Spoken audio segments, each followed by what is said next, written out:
Hello friends, welcome to Universe of Naruto_X. If you love Naruto what if stories and anime explanations, don't forget to subscribe to the channel. Now let's begin today's story.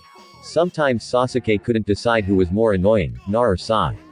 Nar didn't know when to stop talking, but Sai, on the other hand, always found a way to break his silence with a perfectly placed insult or uncomfortable statement. But neither of them were as annoying as Sakura. Sakura seemed to find a way to irritate him, whether she was physically around or not. If she were around, she would irritate him by causing shivers to run down his spine with either her gentle touch or by pinning him down and straddling him during spars. When she wasn't available to physically be in his presence, she still irritated him by being in his thoughts. When she had no business being there, like right at this moment, when he should be meditating and clearing his mind, all he could think about was how when close enough to her face, he could see gold specks floating around the jade of her irises. Or how her lashes weren't all pale petal pink, but had a few scattering of magenta in between them. And how in winter her freckles were almost a non-existent spray across her visage. Sighing, Sasaki stretched his arms up towards the sky and then fell back onto the grass, listening to the sounds of Sai and Naruto's bickering. Do you know how hard it is to get ink off of my clothes? Nar whipped his jacket off. Does it matter? I thought you were going to buy new shinobi attire anyway. Sasuke scowled as Nar shook his jacket in an attempt to shake off some of the wet ink. Oh, did he get tired of looking like a stretched out pumpkin? Sai pulled out his sketchbook and turned to an unfinished sketch. Sasaki rolled his eyes when he noticed it was a portrait of Ino. Sap, shut up. Now I'm going to look like a mess for my lunch date with Hinata-chan. Nar wed and Neji was finally going to let us be unsupervised. Unfortunately for Nar, the older Hyuga took it upon himself to chaperone their outings so that the two of them wouldn't be alone. Hanub had convinced him to allow them one date without him for Hinata's birthday. We're never having our second kiss, Naruto continued to grumble. Sas tensed up at the comment, the action not going unnoticed by Sai. Second kiss. My what such late bloomers you are, Sai teased. He enjoyed being the most experienced of the group despite having difficulties with social cues. Hey, it's not my fault that Hinata-chan comes from such a traditional clan. Is that your excuse as well, princess? Sai turned his attention to Sasaki who was attempting to leave unnoticed. Besides the unfortunate incident Beautiful told me about, I believe you've never kissed anyone. Shut up. Yeah, we don't talk about weight. Nar broke out into a wide grin. You've never kissed a girl. Heat creeped up Sasake's neck. He should have left a lot sooner when he had finished his turns of sparring. To hide his embarrassment, he palmed Naruto's face in his hand and gave him a hard shove. Instead of getting upset, Nar just started to laugh. Oh, poor Sakura-chan. Why are you bringing her up? Sasake's ears were red now. Because who else would you kiss besides the hag? Sai answered him. He frowned at his drawing and packed up his stuff. He would have to stop by and see Ino at her family's shop to make sure his sketch came out perfectly. Drawing people was proving to be difficult. I got to agree with Sai. Nar crossed his arms in front of his chest and nodded. Sakura-chan's the only girl you hang out with. You hang out all of the time. Who else would it be? We don't hang out all of the time. Well, not lately. Nar scratched his chin thoughtfully. Why is that? Ever since the festival earlier this month, I barely see you guys together. You don't even drop off lunch in person anymore. You deliver them by hawk summons like a weirdo. We've been busy. It wasn't an outright lie. Sakura and him had been fairly busy. Sasaki had been doubling on training, working on kenjutsu. He knew that Sakura still had her same busy schedule at the hospital, but he didn't know why she didn't join them for training recently. Miss Beautiful says Ugly's father has her helping out at the bakery. Sai commented. She said that Sakura used to do it often when she was younger and it helped with their bakery's popularity. How could she help with that? Nar his head to the side in confusion. Sai gave him an unimpressed look as if the answer was obvious. I have to go errands to run. Sasuke told them before using the body flicker to leave them behind in the clearing. I hate when he does that. Nar complained. Sakura inhaled and held her breath for 10 seconds and then exhaled. Ino's snickering was getting on her last nerve. Stop eating the samples, pig. Sakura slapped at Ino's hand before she could reach for another treat on the breadboard. Those are for actual customers. I can't believe your dad has you working in the shop again. Shut up, Ino. Sakura's face flushed pink. She never thought she would step foot in her father's bakery to work again. Winter was the busy season when people ventured into warm shops and craved fresh baked goods. In order to compete with other bakeries in the village, Kazashi enlisted the help of his daughter to attract customers. It worked when she was a little girl and adorable, but now she was young woman and beautiful. The clientele was suspiciously mostly young civilian men. I'm surprised uncle was okay with this. It was my mother's idea. Sakura grumbled. Yeah, I can see how auntie would get a kick out of guys coming in here and buying stuff just so they can try and flirt with you. It's really embarrassing, actually. Sakura groaned and slumped forward on the display case. Most of them aren't even flirting. They're just staring a lot and stuttering out their orders. I could be doing something important like healing people or training instead. Well, maybe one of these stuttering fools can get you to go on a date with them. Ino examined her nails nonchalantly. She had convinced Sakura to go on a salon date with her the other day, and she wasn't too sure she was liking the color she chose. She should have done what Sakura did and chose her usual color. Now she was content with her green while Ino was undecided on the shade of slate. The only thing she was happy with was the hardness and sharpness of her pointed manicure. Pretty and deadly, something Sakura currently didn't appear to be. Miyuki wanted Sakura to appear more approachable and asked her to ditch her shinobi gear. After a bit of arguing, Sakura caved in and began wearing chunky cable knit sweaters just long enough to wear with leggings and hide her weapons holster and Maideen pack. Sakura looked nice, but like a civilian. I don't want to go on a date, Ino. Sakura lied. She did want to go on a date, but not with just any random guy. She wanted a date with a particular person. A particular person with dark eyes and a slightly longer lower lash line than an upper one. Something she hadn't really noticed before until recent events. Recent events that made her face warm up and confuse her. You're staring off into space again, forehead. Ino waved a hand in front of her face, snapping her out of her daydreams. I have to go. I have a mission. Have fun with all of the cuties. You're not funny, pig. Sakura shuffled around, making herself busy. The day had slowed down as it was nearing the end of her shift at the shop and would be replaced with her mother. It had only been 2 weeks, but it seemed that her schedule had become obvious to their patrons. The bell on the door chimed, and Sakura smiled widely at her would-be customer before her grin slid of her face in surprise. Sasaki _ Sakura's face flushed pink. It had been a while since she had last seen him. She was still unsure of how to face him after their last encounter. Sakura Sasaki greeted as he looked around the shop. He seemed satisfied by something because he nodded at nothing before turning to the front counter. How can I help you? Sakura was confused by his presence in the shop. Although they baked all sorts of breads and savory treats, the Haruno's bakery was well known for their sweets. They were more of a cake shop. Sasaki disliked sweets, a fact that had disappointed Sakura's father years ago when he had first visited the shop. My mother sent me. She wanted me to pick her up something. Did she ask for anything in particular? Or would you like me to prepare a box of her favorites? A box of her favorites. Sakura busied herself with preparing a package of fruit tarts and cakes while Sasaki stood by the counter looking out the shop's window. He was starting to feel as though Sai had been baiting him until a boy in his late teens strolled into the shop. Sasaki narrowed his eyes at the flush of pink that spread on the boy's cheeks. He highly doubted it had anything to do with the cold outside. I'm here to pick up my order of chocolate and coffee tiramisu cake. Sasake's jaw clenched at the way the boy spoke. There was something about his tone that suggested his voice wasn't naturally as low as he was making it. Sasaki didn't like how the boy looked at Sakura. It was like she was some pretty doll to look at instead of a person. One moment, Sakura called out, flashing him a cordial smile. A sense of relief washed over Sasaki when he noticed that it wasn't his smile. The smile she gave the boy was the same one she gave patients and small children. Here you go, Sasuke _ can you come over to the main house later? You haven't checked my eyes in a while. Sasaki ignored the open-mouthed stare of the stranger. There was a giddy, airy feeling in Sasake's stomach as he watched Sakura package a small round cake for her patron while giving him all of her attention. It was almost as if the boy wasn't there. I can do that. I finish my shift at the hospital at 8, though.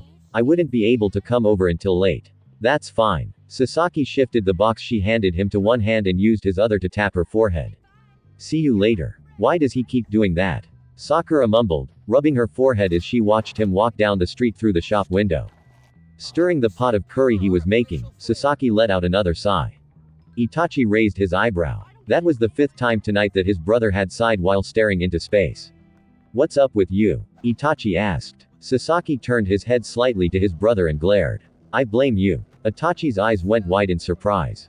His younger brother hadn't been this hostile towards him since he was about 14 when he had believed that Haruno Sakura had started crushing on Itachi.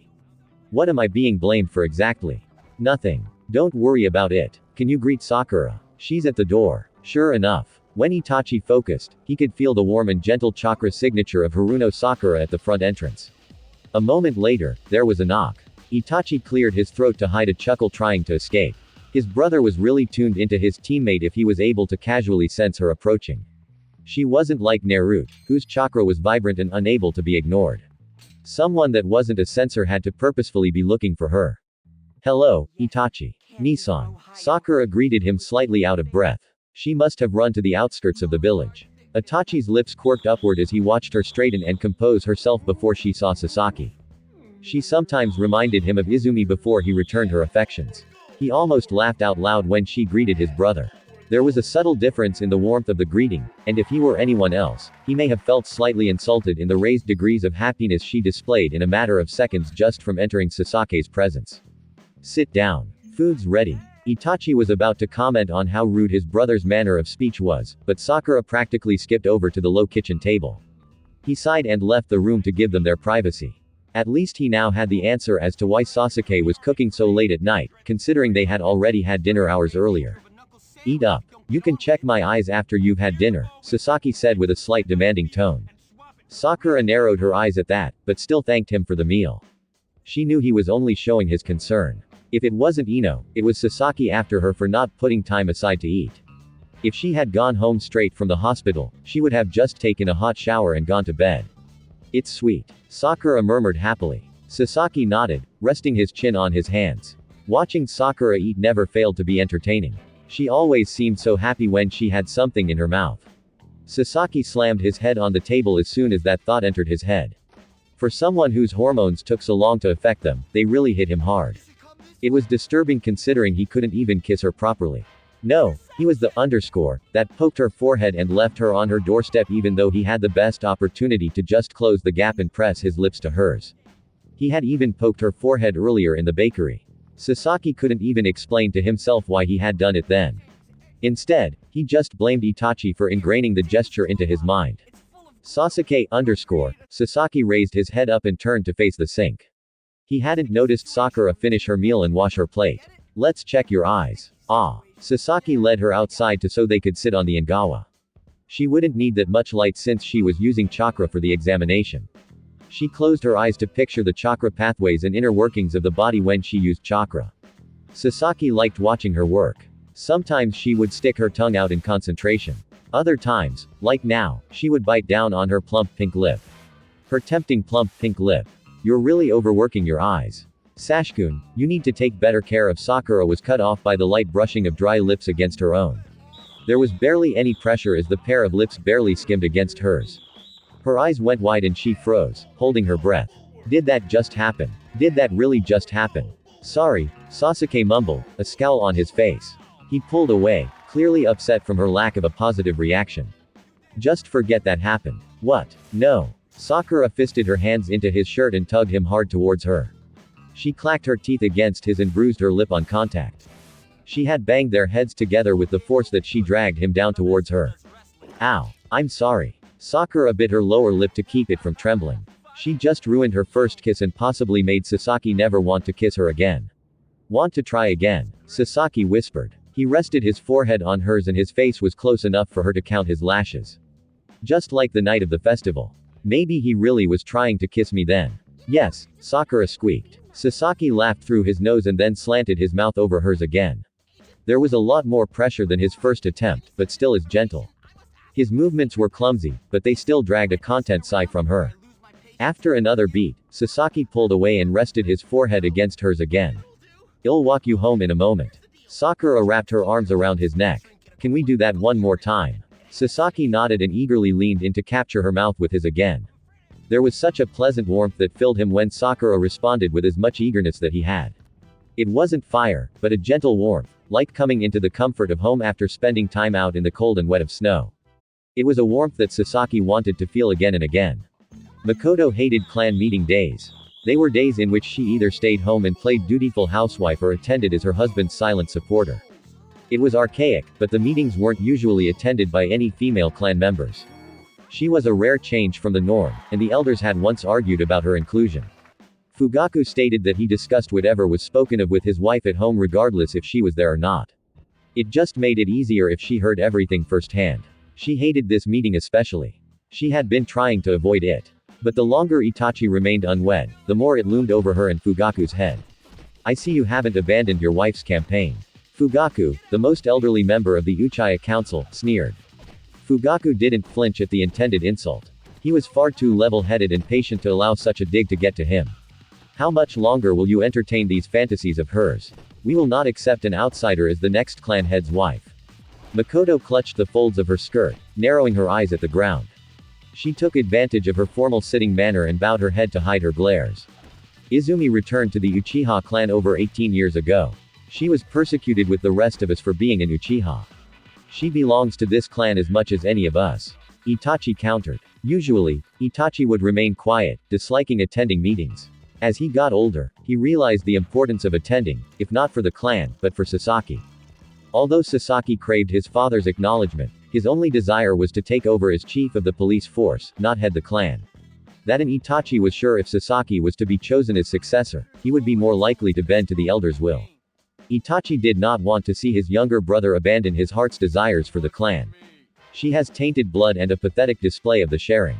One of Itachi's uncles scoffed.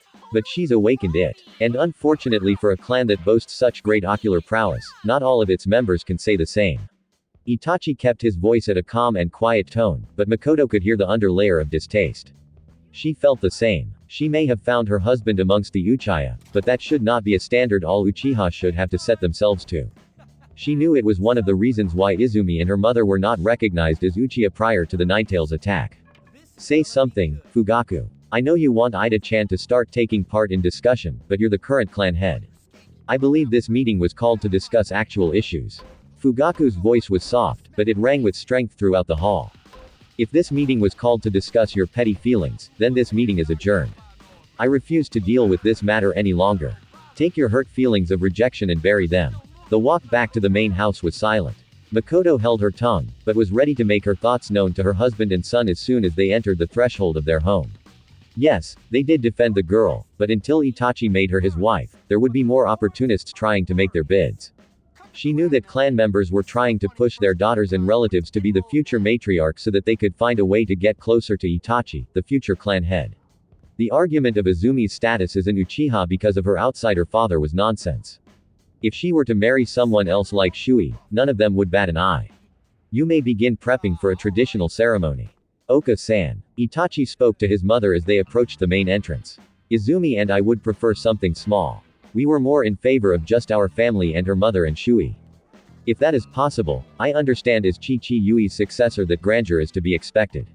Ida-chan. Mikoto was shocked. She hadn't expected Itachi to beat her to the punch. Do you mean it? Of course. Itachi breezed by his parents to the living room. He found Izumi sitting on the couch laughing in delight as she watched Sakura display her superiority over Sasaki in chakra control. It appeared he had walked in on an impromptu lesson on the mystical palm technique. Izumi. Hello, Itachi. Izumi greeted him with a gentle smile.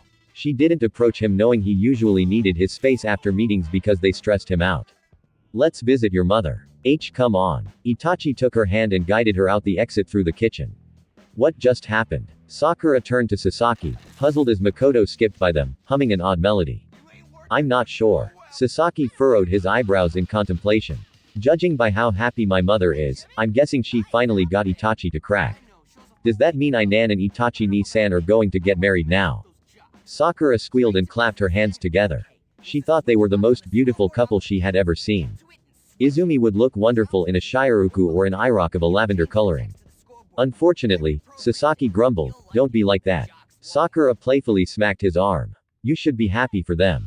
Stop being a spoil sport. Whatever. I'm not looking forward to having to wear a kimono.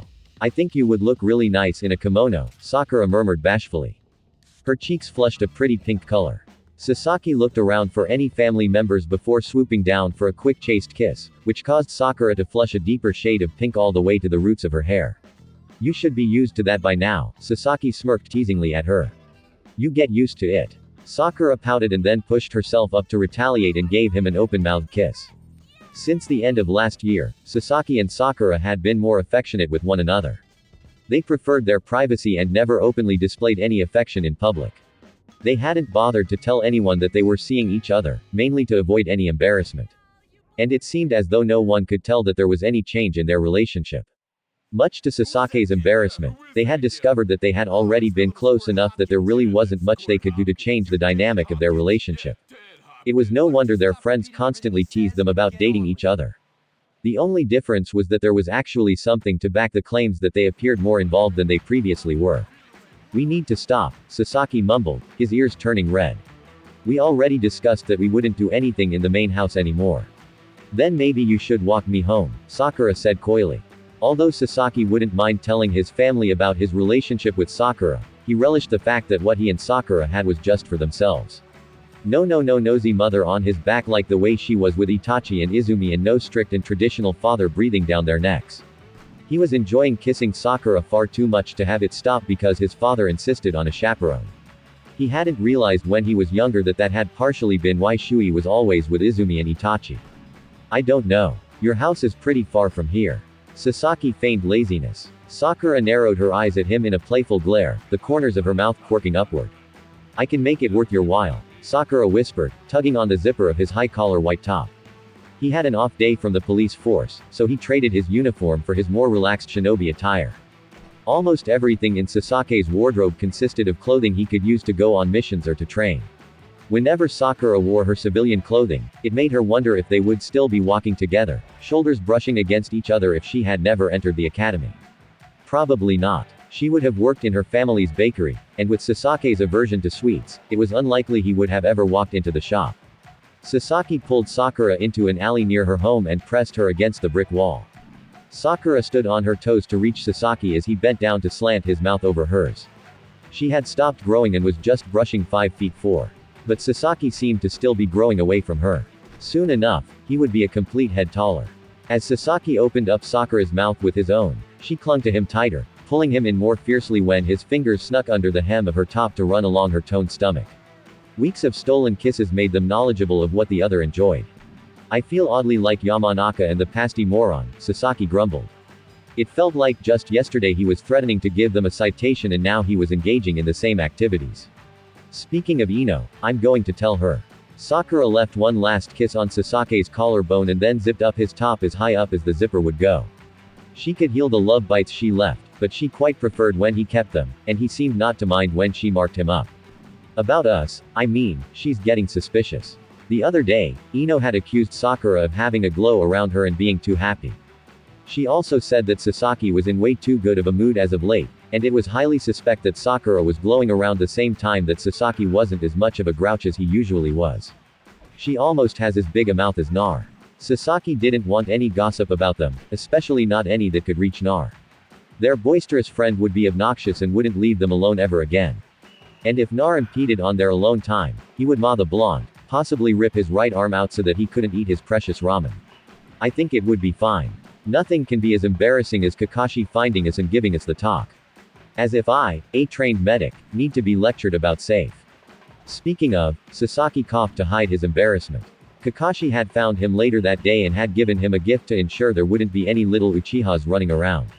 Sasaki almost burned down acres of forest that day.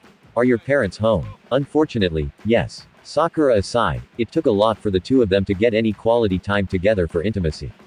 They both still lived at home with their parents, and Sakura refused to entertain the idea of Sasuke's more creative locations, like her office in the hospital. It was inappropriate and unprofessional, and the probability of someone walking in on them was high. She almost caved in after a sparring session, but the noise of a squad of genin approaching their hiding place on Training Ground 2 had flustered her greatly, and she had punched Sasaki into a tree. After a few months of dating, they had only been successful on 3 separate occasions. Once when no one was in the main house at the Uchiha compound, and 2 more times while Sakura's parents had been at work. It sucks because I really want you right now. Heat creeped up Sasake's face, and he hid any redness by hiding in the high collar of his shirt. Sakura had always been more blunt with her feelings than him, but it still threw him off that someone that looked so sweet and innocent was so forward. He enjoyed it greatly, but he felt a little awkward at how much he enjoyed the thought of his sweet childhood friend being so aggressive. The contrast of her appearance and demeanor reminded him of how deceptive she was combat-wise. Small and delicate looking, but with enough strength to crush boulders to dust with her pinky alone. Something about that excited him, too. But he didn't want to look into that too deeply. I'm going home before you tempt me to start something you're not going to want to try and finish in a dark alleyway. Go home. Sakura pushed him out into the street, her small hands on his back. She smacked her cheeks to calm herself down and then marched home red in the face. Mikoto was on cloud 9. It was already such a good start to her year when Sakura had been spending more time in her home over the past few weeks. She hadn't expected Itachi to finally agree to a wedding, but it was the middle of March now, and if she could rush the order on the first she had her eye on, they could hold the wedding during Hanami. Mikoto adored spring weddings, and she would be damned if Itachi and Izumi weren't married, surrounded by cherry blossoms in bloom. That is such a lovely color. Miyuki gushed at the swatches of fabric that Mikoto had brought over. Mikoto was so excited that she carried around her catalogs and book of plans everywhere, including to her afternoon tea time with her best friend. The silk lilac one would look so beautiful with Ami's coloring, Mikoto sighed drily. I've had it reserved since she was 16. Mikoto had also recently reserved a scarlet furred with a cherry blossom print, but she wasn't going to mention that to Miyuki yet. It must be nice to have something as wonderful as a wedding to plan. Miyuki looked downcast at her cup of tea. I know she's only turning 18 soon, but Sakura isn't even showing any interest in romance. She used to gush about Sasaki all of the time when she was younger, but that stopped when she turned 13.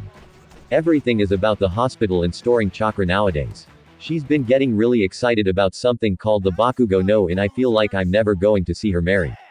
Miyuki slumped in her seat. She had never thought that Sakura would become so serious about her career as a shinobi. She had actually thought that at some point she would settle down with a nice civilian boy and take over her father's bakery. Mikoto was practically screaming internally. Everything seemed to be aligning perfectly for her. Itachi was getting married, and now it seemed as though Mebuki would be more than happy to set her daughter up for an Omi, maybe even an Omi with Mikoto's other son. Sakura was already feeling on edge because she was surrounded by a sea of dark-haired and expressionless Uchiha. Nar wasn't making it easier by fidgeting so much. I thought that this was a party, Nar grummed. He pulled at his orange tie, feeling trapped in his formal attire. He had never been to a wedding. So when Mikoto had invited him to Itachi and Ami's reception, he was excited. A little crestfallen because he couldn't attend the ceremony, but still excited nonetheless. I don't think the stuffed shirt elders party Nar. And stop messing with that. Sakura fixed Naruto's tie again. Baruka-sensei had helped Nar dress earlier, but Nar kept ruining the desired effect of the articles of clothing by moving around a lot and pulling at the garments. Sakura wasn't sure where Naruto's jacket had gone. It had gone mysteriously missing within the past hour. It freaks me out how quiet they are. Shouldn't they be happy? It's a wedding. Nar pulled away from Sakura's reach. He was fed up with being fussed with. And why don't they serve ramen? I would serve ramen at my wedding reception. Yeah, good luck convincing the Hyuga of that. Sakura rolled her eyes. Nar was behaving so childishly. She didn't call him out on it because she knew he was only acting out because he hadn't heard from Jiraiya in a long time. Yeah, Nar mumbled. Sakura almost smacked her own forehead. She knew it was sore subject for him and forgot. It was easy to forget with supporters of his relationship with Hinata like Hana and Neji. But Naruto still wasn't well liked by the Hyuga clan. It was likely that Hiyashi would look for a groom for Hinata amongst the Hyuga even though she was no longer his successor. Lisan says that according to Neji-san that Hihishi-san has been showing more leniency, he's not as strict in following clan traditions. You shouldn't worry so much. Why are you talking to Lee? Sakura and Nar turned at the sound of Sasake's disgruntled voice. At the sight of him, Nar openly guffawed and Sakura flushed pink. What are you laughing at? Sasaki raised an eyebrow at Sakura's pink face and smirked. There was some benefits to being forced to wear traditional form normal attire. Making his girlfriend flustered was highly amusing. If he could get her alone, he wouldn't mind letting her undress him. Wait, if you're here, then Sakura trailed off as she spotted the bride and groom enter the courtyard of the Uchiha banquet hall. There, beautiful, Sakura stared in wonder at the dazzling smile Izumi had on her face. Being a bride suited Izumi well. Although Izumi had a smile that could outshine the sun, the real star of the show was the gentle smile on Itachi's face whenever he looked at Izumi. The smile was small and gentle, but held so much warmth and love. It made Sakura wonder why they even bothered putting off marriage for so long. As shinobi, it wasn't as if they were too young to be married. Should we go congratulate them now, or should we wait? Sakura asked, but was answered by the group of people approaching them. It would be difficult to reach them at this point. Oh no, what? Sasaki looked over at his brother and saw the unmistakable cherry blossom-shaped hair of Kazashi and the blonde hair of Sakura's mother amongst the crowd of dark-haired Uchiha trying to speak to the bride and groom. They stick out like a sore thumb, don't they? Sakura muttered in embarrassment. She could just imagine the jokes her father would try to tell and cringe. They're not that bad. He brought Izumi's favorite cakes, so he's her favorite guest so far. Sasaki watched as Sakura wrung her hands together and took her elbow in his hand. It was meant to be a soothing gesture and Sakura leaned into his touch. Where's the Dobi? I think he wandered back inside the hull to get food. I hope he stays away from the sake. Alcohol burns through him fast, but it hits him hard while it's still in his system. Let's go stop him. I don't plan on babysitting him today. Sasaki went to lead her inside but was stopped by a dark blur coming to a stop in front of them. Shui appeared dressed in modern formal wear. Hey shrimp. Shui went to ruffle Sasake's hair. Sasaki growled and smacked at his arm. The nickname was getting old now that he was the same height as Itachi and only a few centimeters shy of Shui's height. He was sure he would end up as tall as Shui, if not taller. You look even lovelier today, Sakura Aiken. Thank you. Sakura smoothed out her chiffon skirt and tucked a strand of hair behind her ear. Sakura was more confident in her appearance now than when she was younger, but it still made her bashful to hear compliments. Walk around with me. Shui held out his arm for her to take. We were just about to go find Nar. Sasaki cut in and took Sakura's arm and hooked it in his. He glared at his flirt of a cousin and led Sakura away from him as quickly as he could without making a spectacle of themselves. That's unexpected, Sakura whispered to him as they strolled through the gardens. I didn't think you could get jealous. I'm not. Sasaki lied through his teeth. If you had asked 12-year-old Sasuke about jealousy, he would first think about the attention his father bestowed Itachi and Itachi's natural talent. Almost 18 now, and Sasaki realized that over the years, he no longer felt jealous when it involved his brother, but Sakura. It wasn't a feeling he liked, but it did go away a bit when he and Sakura became involved romantically. Where are we going? Sakura was puzzled at the route that Sasuke had taken them. They were moving away from the grand hall where the food and most of the guests were in down an emptier corridor. I wanted to give this to you sometime today. Sasaki pulled out a pale blue rectangular box he had tucked into his obi. My mother was crushed when she realized she accidentally set up the date on your birthday. Open it. Sakura narrowed her eyes at the almost commanding way he asked her to open her gift, but did as she was told. Sakura's eyes softened when she saw 5 small pink diamonds surrounding an even smaller white diamond in the shape of a cherry blossom strung through a delicate rose gold chain. She beamed at Sasaki and immediately put it on. That's the cheesiest thing you could have ever gotten me. Sakura teased him. But it's beautiful and I love it. I don't think it's that cheesy. Sasaki mumbled to himself, his ears turning red. He had a flashback to being 13 and tucking away a white hair ribbon into the bottom drawer of his dresser. He still regretted never giving Sakura the White Day gift he had originally planned to give her before deciding against doing so. Upon hearing Yumi gush about how gifts for White Day should be white, he picked out a new ribbon for Sakura. Sasaki hadn't expected the hair accessory to trigger memories of the Forest of Death. All he could think about was petal pink hair scattered all over the forest floor and bruises and cuts on normally creamy and unblemished skin. The memories led to him thinking dark things about his feelings for Sakura. He stuffed the ribbon away and refused to look at it, resulting in the incident that happened on White Day because of Rock Lee's flowers. He really sucked when it came to expressing his feelings when he was younger.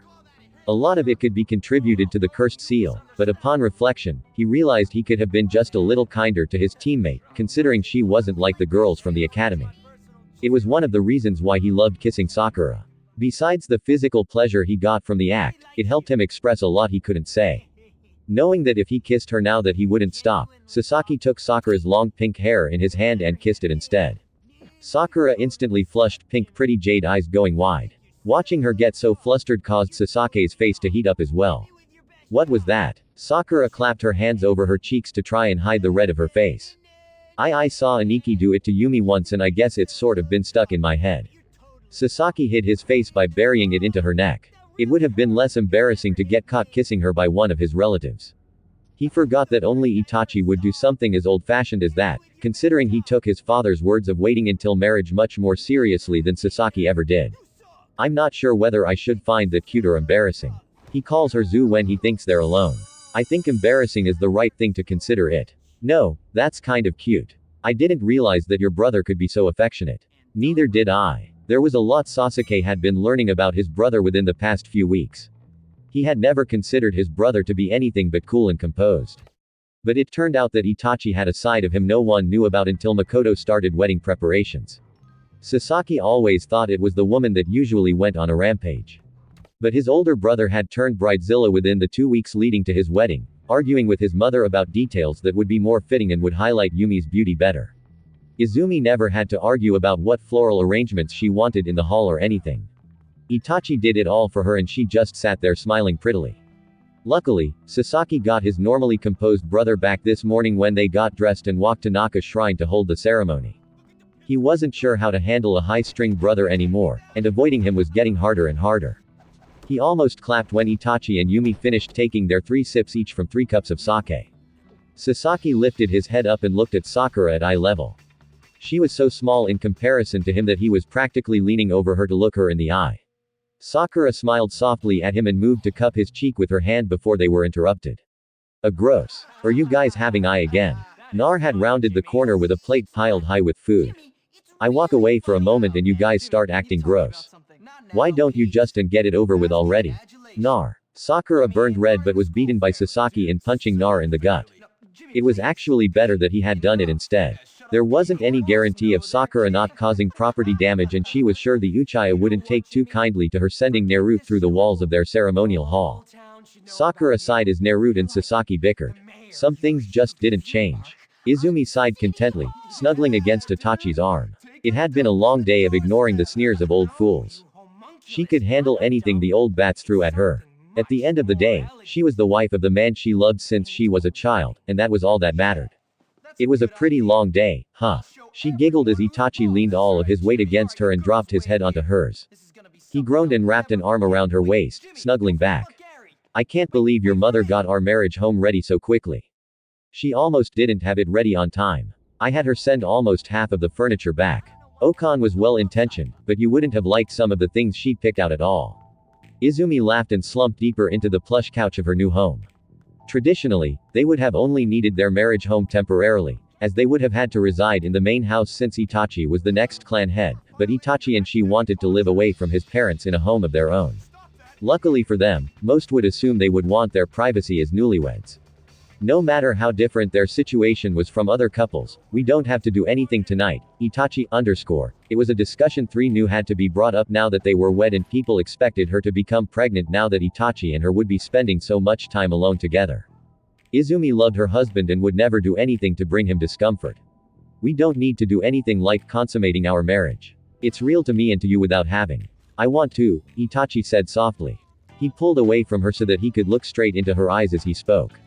I would very much like to be close to you in all ways, Izumi. Izumi took Itachi's hand in her own and rubbed his knuckles with her thumb. She brought his hand to her cheek and kissed the palm. If you are uncomfortable in any way, we can stop. We will stop because you will tell me. Okay, dear. Izumi said firmly as she kissed his palm again.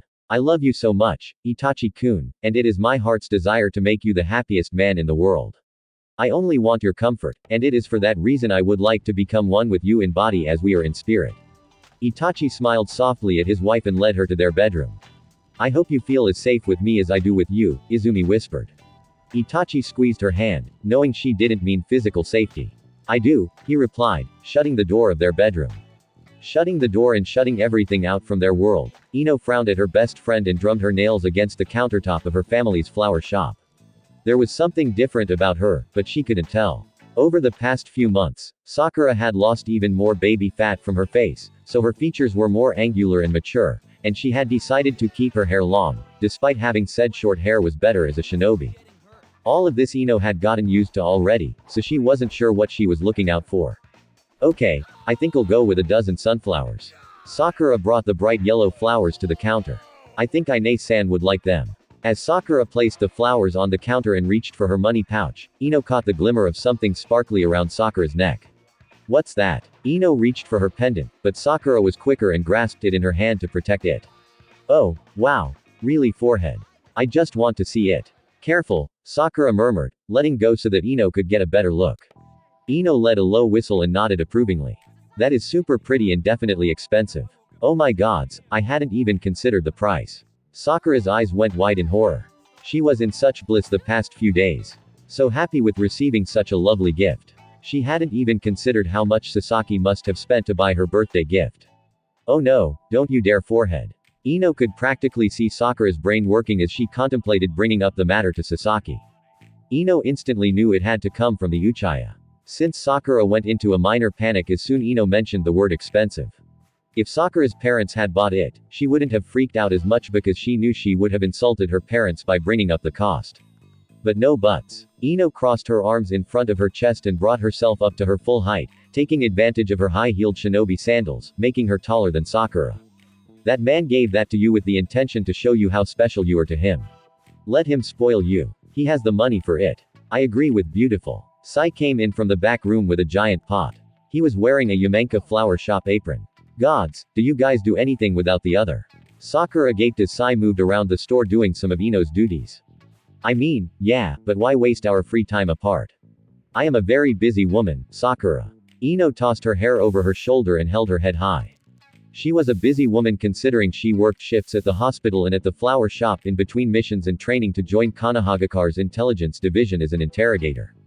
Sakura frowned and opened her mouth to say something, but was cut off by the sound of an explosion. What was that? She asked as she, Ino, and Sai ran out of the shop. Civilians were rushing through the streets in a panic as the sounds of more explosions filled the air. Kona is under attack, Ino cried out as the three of them rushed to assist the village's non-shinobi population. What's going on? Sakura raced through the streets. Why would anyone attack Konoha? Sakura dropped face first on the cot made available to her in her tent. She was so tired that she didn't even care that it wasn't her soft bed in her home. She wasn't even sure she would even be able to locate where her house used to be. At the moment, all she wanted to do was sleep, but she knew that she would have to check on Lady Sunset again. It wasn't until sometime toward the end of the attack that Sakura had completed storing chakra and gained the Bakugo no in and was unable to assist the Gotham until it was already too late and Sununade had exhausted her chakra reserves. At least I have it now. Sakura poked at her own forehead over the purple rhombus mark. She smiled, proud of herself. A coughing sound at the entrance of her tent had her sitting up quickly. Her eyes went wide at the sight of her visitor. Uchiha Fugaku entered her tent looking more apprehensive than Sakura could recall ever seeing him. In fact, she couldn't recall seeing him as anything but stoic and stern. Although she got along fine with Itachi and Mikoto, she never really spoke to Fugaku beyond greetings in all of the years that she had been friends with Sasuke. I am sorry for the intrusion. Fugaku had a much lower voice than Sasaki that reminded her slightly of Itachi. You're not intruding, Sakura replied quickly, cringing at how high her voice sounded. Is there anything I may assist you with? Fugaku averted his gaze for a moment before looking at Sakura directly. There was a hazy look in his eyes as if he weren't able to focus well.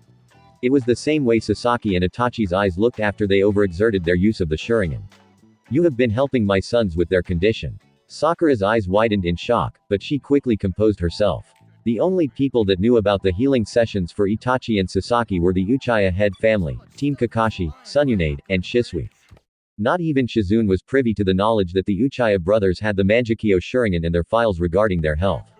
It was under Fugaku's orders that it remain a secret from their clan and the villagers. Would you like me to examine your eyes? Fugaku nodded and Sakura took out her notebook and pen and began an initial consultation. She helped ease the pain to his eyes and examined the chakra pathways in his eyes. There was quite a lot of strain on the nerves and blood vessels surrounding the eye, which Sakura had expected. All the tension Fugaku held washed away when Sakura's chakra entered his system. Although Sakura worked with detached professional, her chakra reflected her feelings of care and was warm and gentle. It was so soothing that if he wasn't careful, Fugaku was sure he would fall asleep. After the past 72 hours that he had, Sakura's chakra was the best feeling ever. It was no wonder his sons only went to her when they needed a medic. Sir Uchiha Sanakura blinked up at him, unsure how to get his attention. The man seemed exhausted. Thank you, Fugaku said, recovering quickly from his daze. I need to ask for your discretion. Not even my sons can know why I came to see you. Of course, sir. Sakura tried hard not to feel insulted by the implication that she would gossip about her patient's conditions. She would have to assume he only brought it up because he knew she was trying to help Itachi and Sasaki deal with the symptoms of their own Mangekyo Sharingans. May I ask a question? I don't use it often enough to be able to supply any debilitating symptoms. It is just because of recent events that I am feeling eye strain. Oh, okay. Thank you. Sakura couldn't help but feel a little disheartened. She really needed as much information as she could get. So far, Itachi had the worst symptoms. She found him to have hemoptysis when he went too long without healing sessions. He was taking medication to help in between sessions, but it was becoming clear that he had an illness similar to microscopic polyangiitis. Sakura was able to alleviate pain and a lot of the damage his body was sustaining, but the symptoms kept returning after a while. Have a good evening, Haruno-san. Fugaku bowed and left the tent. He was grateful for her help, but he couldn't allow someone outside the clan to know any of the Uchiha secrets. Fugaku wasn't one to openly discuss how he felt about others. He spoke often about his sons to his wife and gave input when she discussed matters concerning anyone outside their immediate family, but very rarely. Fugaku never mentioned it to Mikoto, but as the years went by, he was starting to understand why she was so taken with Haruno Sakura. At first, he didn't think much of the pink-haired child. He knew her as the civilian-born child that beat out his youngest on every written test in the academy, but beyond that had no real talent. Fugaku wasn't too excited that a girl with no real clan, lacking in combat skill, bloodline limit, or special clan jutsu was placed into his son's genin squad. It was almost insulting considering Sasaki was also placed with the village's gentry, a reminder of the attack that caused the Uchiha clan to be isolated and mistrusted by the village.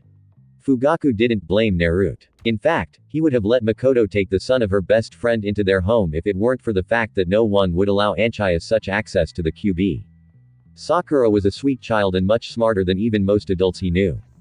Fugaku at first thought Mikoto only had such fondness for the girl because she was pretty, a rare type of beauty, like the different knick-knacks she collected. He was proven wrong when she and his son were 13 and they were informed of the events of the Forest of Death. He couldn't deny that she was a brave little girl. And now here she was, a top-tier medic nin on par with her master, Asinu, and possibly would even surpass said master. Sakura was proof that sometimes which clan you came from meant nothing. Mikoto was always good at finding diamonds in the rough. Fugaku chuckled inwardly. To think his wife's way with flea market goods worked with people as well. Fugaku was mentally going over the police force's procedure for dealing with disasters and the patrol rotations when he noticed the tall form of his youngest son walking in his direction with his head down to the ground. Uchiha Sasaki, Fugaku called out, voice a lot gruffer than he had thought it would be. What are you doing in the camp? Sasaki lifted his head and his eyes widened. He hadn't expected to see his father in the camp considering it wasn't his shift to patrol. The police force had organized the villagers in the relief camp and were making rounds to keep peace during such a stressful time. The villagers of Konoha were relatively peaceful, but occasionally the police officers had to break up some parties in honor of their new hero because they got too rowdier to assist in the distribution of supplies. I volunteered for another shift of patrol, Sasaki replied. It was the best reason he could come up with since he was still in uniform. He had already done his rounds during the day and should have been making his way back inside to the Uchiha district. Because of its location far from the rest of the village, it had sustained the least amount of damage. Most of the homes were still up and it had appeared as though the village were just hit by a simple earthquake. With how much physical damage the district had actually taken, this fact had caused a majority of the villagers that had lost their homes to have bitter feelings toward the Uchiha. That was an unwise decision to make. You've already clocked in a great amount of hours and exceeded the amount of work hours you were able to complete even during a disaster. Fugaku crossed his arms in front of his chest and frowned at his youngest son. Not only is it hazardous to your health, but without rest, you are in no shape to perform to the utmost of your abilities. No officer of mine will risk giving a sloppy and unfocused performance. Go home and rest, Sasaki. Yes, sir. Sasaki bowed and tried to relax his jaw muscles. He had clenched it so tightly as his father spoke. He flinched when he felt a hand clamp down on his shoulder. He relaxed when he looked up at his father and saw the soft and tired expression on his face. Let's go home. Your mother is probably waiting to fuss over us. Sasaki nodded and reluctantly walked with his father. He hadn't seen Sakura besides the few brief moments he brought hurt civilians and shinobi to the hospital or when he saw the flash of her long pink hair as she darted through the rubble. Not even in the aftermath, as they had set up the relief camp, had he been able to get even a moment with her. He had really wanted to visit her and had only now gotten the free time to find her family's location on the list of villagers that the force had drawn up. Sasaki hadn't expected to run into his father so close to her tent. You can visit your friend tomorrow. I'm sure all of the medics would really appreciate time to rest, Fugaku said, noticing the tension in his son's body. I'm sure if you interrupted her sleep, she would probably punch you clear across to the next village. Wouldn't want that to happen now, would we? Fugaku chose to ignore the way the back of Sasake's neck turned red. Playing ignorant and pretending not to recognize his son's growing feelings for his teammate was becoming harder to do. He smirked at Sasake's unintelligible mumbling. It amused him greatly how similar his youngest was to how he was when he was younger. He frowned when he realized how sad it also was that apparently one of his children inherited his embarrassing inability to court properly. Maybe Mikoto is right. Perhaps some meddling is necessary. Nar never thought he would miss alone time, but after the past few days, he was desperate to get some. The attention and adoration of his fellow villagers was amazing, but he also wanted some more time to be able to grieve. Jiraiya was his godfather, and it felt like no one remembered that. He was still peeved at Sununade for not having informed him of his death the moment she knew. Jiraiya was her best friend and Naruto and her could have leaned on each other as they mourned him. Yo! Naruto sighed and looked down from his hiding spot in a tree. Sasaki was waiting below, beers in hand. Hey! Sasaki climbed up the tree and swung his legs over the branch Naruto was sitting on. He handed Naruto a beer and then looked off into the distance, drinking his own. The two of them sat there in companionable silence, and Nar appreciated that Sasuke wasn't trying to force a conversation about Naruto's feelings. Right now, he needed this, just someone to be there. When he was ready to talk, he would go to Sakura. He loved both of his friends equally, but they were completely different people, and he needed them for different things. I'm dating Sakura. Sasuke broke the silence. Gnarly slipped out of the tree in shock. Where the hell did that come from? And what? Since when? Don't tell me it started because of the freaking attack. That was the 5th time you sighed in the 30 minutes I've been here, so I assumed you needed a distraction. Sasaki shrugged and took another swig from his bottle. That was a pretty good distraction. You didn't answer my questions, though. Nar had always suspected something was going on between Sasaki and Sakura. It was just kind of obvious, like Shikamaru and the Tamari girl, Gar's older sister. He just thought Sasaki was too much of an idiot to do anything about it. We've been together for months since before the new year. It's been at least 4 months already. How did I not know about this? Nar was feeling kind of hurt. Sasaki and Sakura were his family and they had kept a secret from him. We're kind of keeping it secret. Why do you need to keep it a secret? Nar watched as color rose to his friend's pale face. Naruto smirked knowing that his friend was embarrassed about something. What? Wanted to keep Sakura-chan all to yourself? I've seen the way Mikoto-ka is with Yumi-ne. Didn't want mommy stealing your girlfriend. I will kick you out of this tree. Sasaki raised a leg at him threateningly. Well, now you know. Don't go blabbing about it. I'm sure Sakura wouldn't like it if she knew you were the cause of our relationship being interfered with. Nar shivered. Nothing was scarier than a pissed off Sakura. He would ask how Sasaki dealt with her anger, but in all honesty, it was very rare for Sakura to ever actually be pissed off with Sasaki. It had been like that since they were kids. It used to upset Naruto that he wasn't her favorite and he had contributed that to his old crush on her. But after a while, he realized that it also upset him that he wasn't Sasuke's favorite and that weirded him out until he realized the similarities in his feelings for Sakura and Sasaki. He was just the kid brother that wanted all of the attention. I think I'm in love with Hyuga Hinata. Sasaki spit out the swig of beer he just took. He was thrown off by the randomness of Naruto's statement. I would hope so. You're dating her, aren't you? It's different dating someone and actually having feelings of love for them. Nar let out another sigh. Now reminded again of his godfather. Take Pervy Sage for example. He chased skirts left and right. But the one he truly loved was Sununade Ba. Too bad she could only ever love one man. And I love Sakura-chan. And I love you. But the way I love you guys is completely different from Hinata-chan. With you guys, I feel safe and happy. Of course, but with Hinata-chan, I feel like a sunflower and she's the sun. What? Like, have you ever seen sunflowers? They turn towards the sun, always seeking its warmth. And I feel like that with Hinata-chan. Like I'm always seeking her and her warmth. Like I need it and I need her. Without her, I'm just floppy and dull and life just sucks. Nar leaned back against the tree trunk. I wish they'd let me see her. During his fight with Pain, Hinata had rushed out in Naruto's defense despite knowing there wasn't anything she could do to help and against the wishes of one of her clan members and Nar. Believing she had died had caused Naruto to slip into the Sixtails transformation. After the assault had ended, Naruto found out that Sakura had healed Hinata and he was instantly relieved. Although she had made a full recovery and Nar had been proclaimed the village's hero, the Hyuga were not happy with Nar. They blamed him for Hinata being placed in danger. As a result, Nar hadn't been able to see Hinata at all. The last image he had of her was her being struck down by Pain. Wait a second. Nar tried to distract himself from his misery. Did you imply you wouldn't date someone unless you were in love with them? Are you in love with Sakura-chan? Oh my gods, you are. Sasaki kicked Nar out of the tree.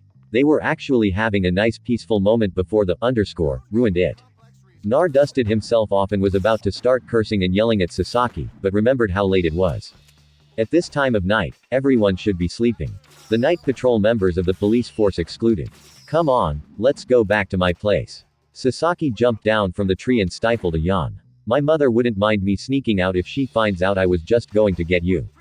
She hasn't had a chance to fuss over you yet, has she? I don't think it's such a good idea for me to go to the Uchiha district right now. It had just dawned on Naruto that he still hadn't mentioned something to Sasaki that he had been meaning to. Why not? Remember how I said I saw my dad when the ninth tale was about to be released? Sasaki nodded, waiting for the explanation as to why they were bringing up an old conversation. There was a moment before that, and I could have just been imagining it, but I highly doubted where I saw your dad. It was really weird. He was talking, but then he was gone. You saw my dad. Nothing could have prepared Sasuke for that piece of information. It didn't make sense. Why would Nar have seen his father? Let's not talk about this now that we're out in the open and stuff. Naruto said he could sense Sasake's confusion, but it didn't feel safe to have this discussion where anyone could hear them. Yeah, but we do need to talk about it. That's just weird. Let's just turn in for the night. Nar clapped a hand on Sasuke's shoulder and smirked. Besides, I'm sure you didn't sneak out of your house to see me. Naruto dodged a punch and ran off with Sasaki chasing him through the trees. Sakura, the lump of blankets on the cot, shuffled a bit, but other than that was unresponsive. Sakura had made herself a giant cocoon like she usually did when she went to sleep. Sasaki mostly wondered where she was able to get so many blankets from. Sakura. Sasaki shook the lump and Sakura let out a whining sound.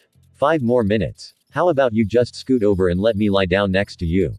Sakura tossed the blankets off of her head and gave Sasaki a sleepy smile when she realized who was intruding on her sleep. Sasake's eyes softened at how adorable she was, all curled up and tired but still smiling sweetly at him. What are you doing here? Sakura asked while pulling him down toward her. Sasaki gently pried her arms off from around his neck and helped her adjust her blankets so he could crawl into the cot with her. The cot was small, only meant for one person, so they had to lie down with their limbs entangled. Sakura throwing a leg over Sasuke's hip and her arms around his torso, and Sasaki with a leg between hers and his arm around her waist, his hand on the small of her back. It's been 3 days, Sasaki poked her forehead. And I miss you, H. Sakura nuzzled her face against his chest and gave him a squeeze. Sasaki groaned and she loosened her grip. She sometimes forgot just how strong she was and how easy it would be to break him if she wasn't careful. You're so warm. How can you be so cold all of the time? I'm tiny, Sakura pouted. And sorry that I don't have fire coursing in my veins like some people. Sasaki rolled his eyes and brought her in closer. He kind of enjoyed the fact that Sakura got cold easily. It meant that she would try and get closer to his body warmth, and that just meant that she would press her body against his.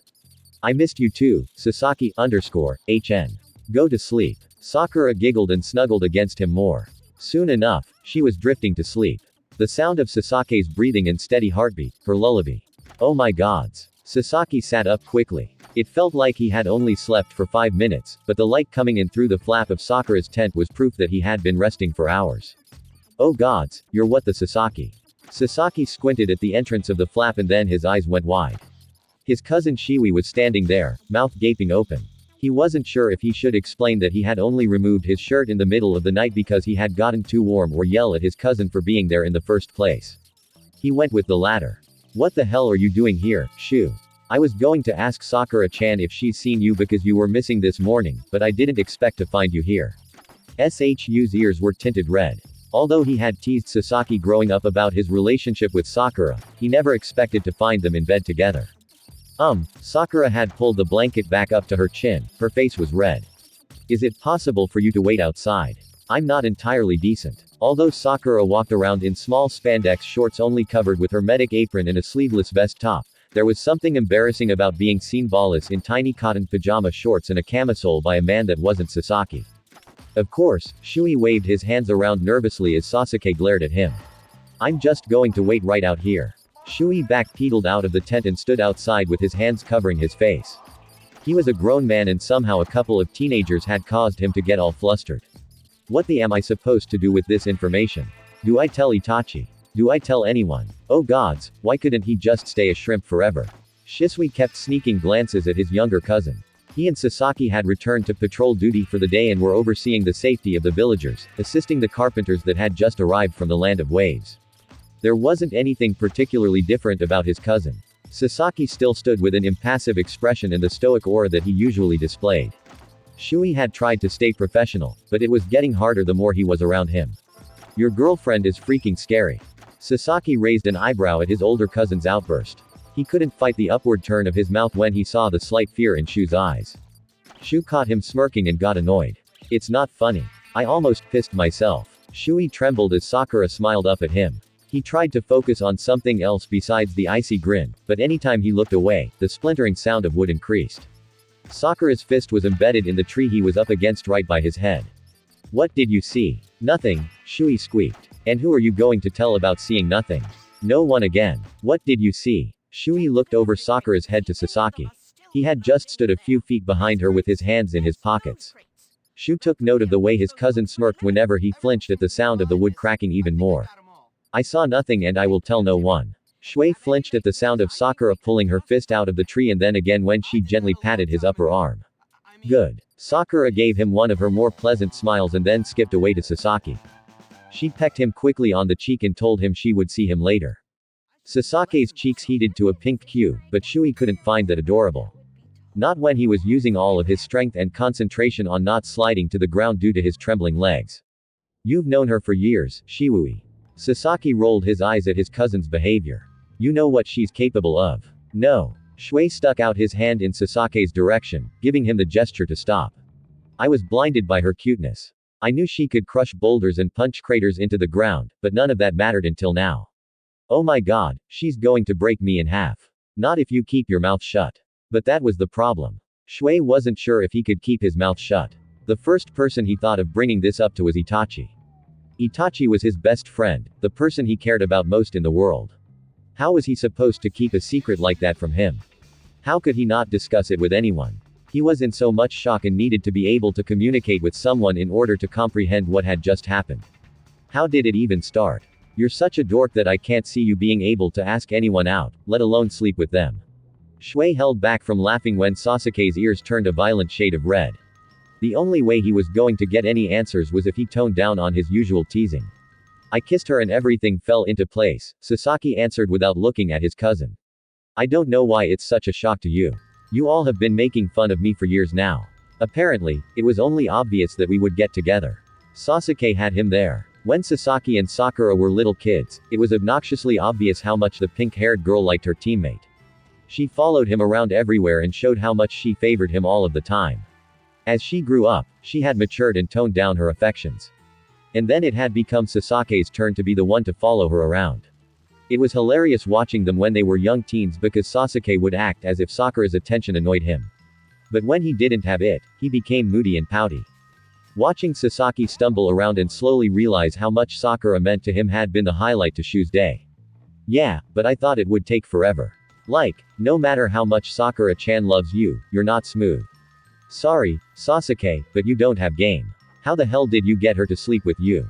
Shui watched as Sasake's face burned red and almost got it at how nervous his cousin became. If he hadn't been watching Sasuke's face, he wouldn't have seen his mouth move and figured out that he was trying to mumble something. I didn't quite catch that shrimp. She seduced me. Okay. Sasaki hissed. I didn't take Haruno Sakura to bed. She took me. Happy. Very. Shui laughed. You're still a dork, so the world is still in its proper order. But what? Sasaki grumbled. If the conversation didn't end soon, he would probably injure Shui before Sakura could get his hands on him.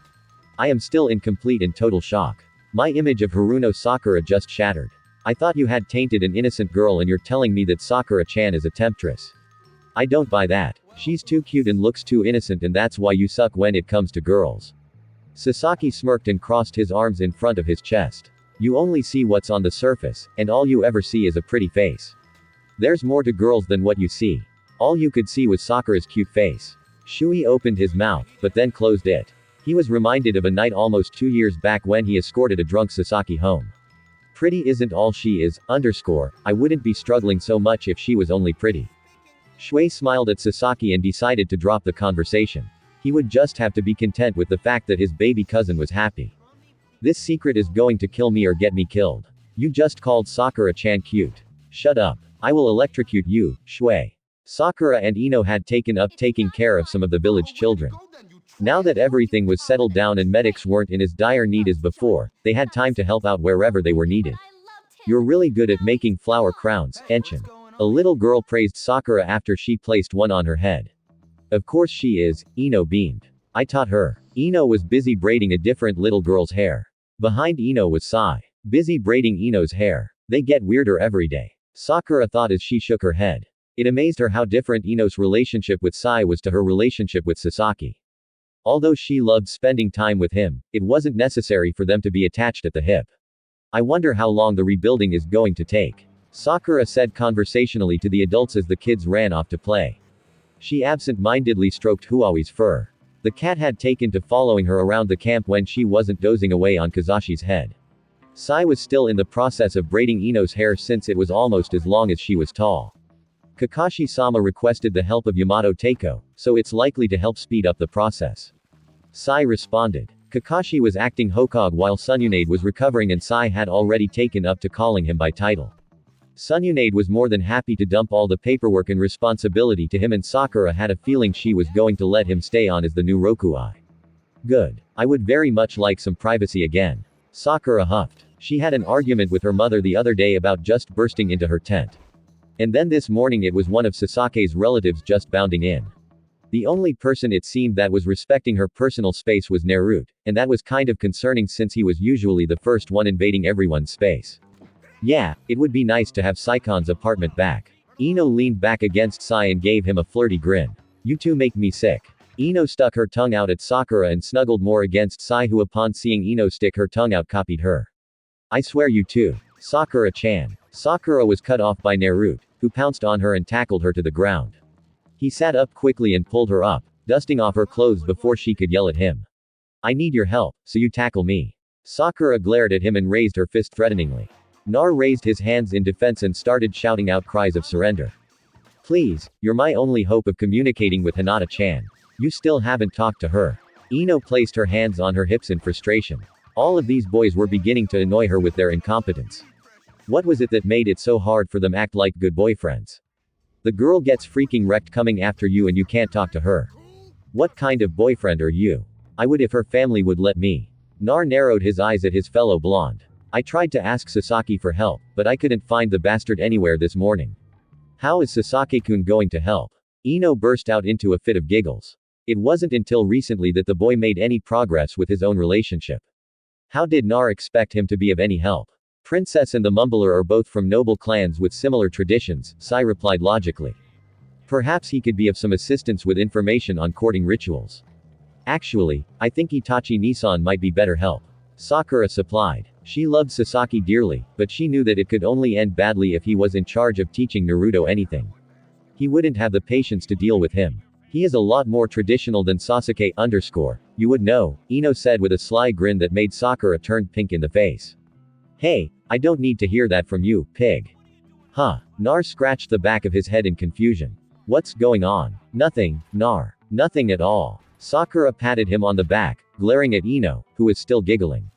She really needed to stop telling Ino everything. Here, Sai took out a book from his weapons pouch and handed it to Nar.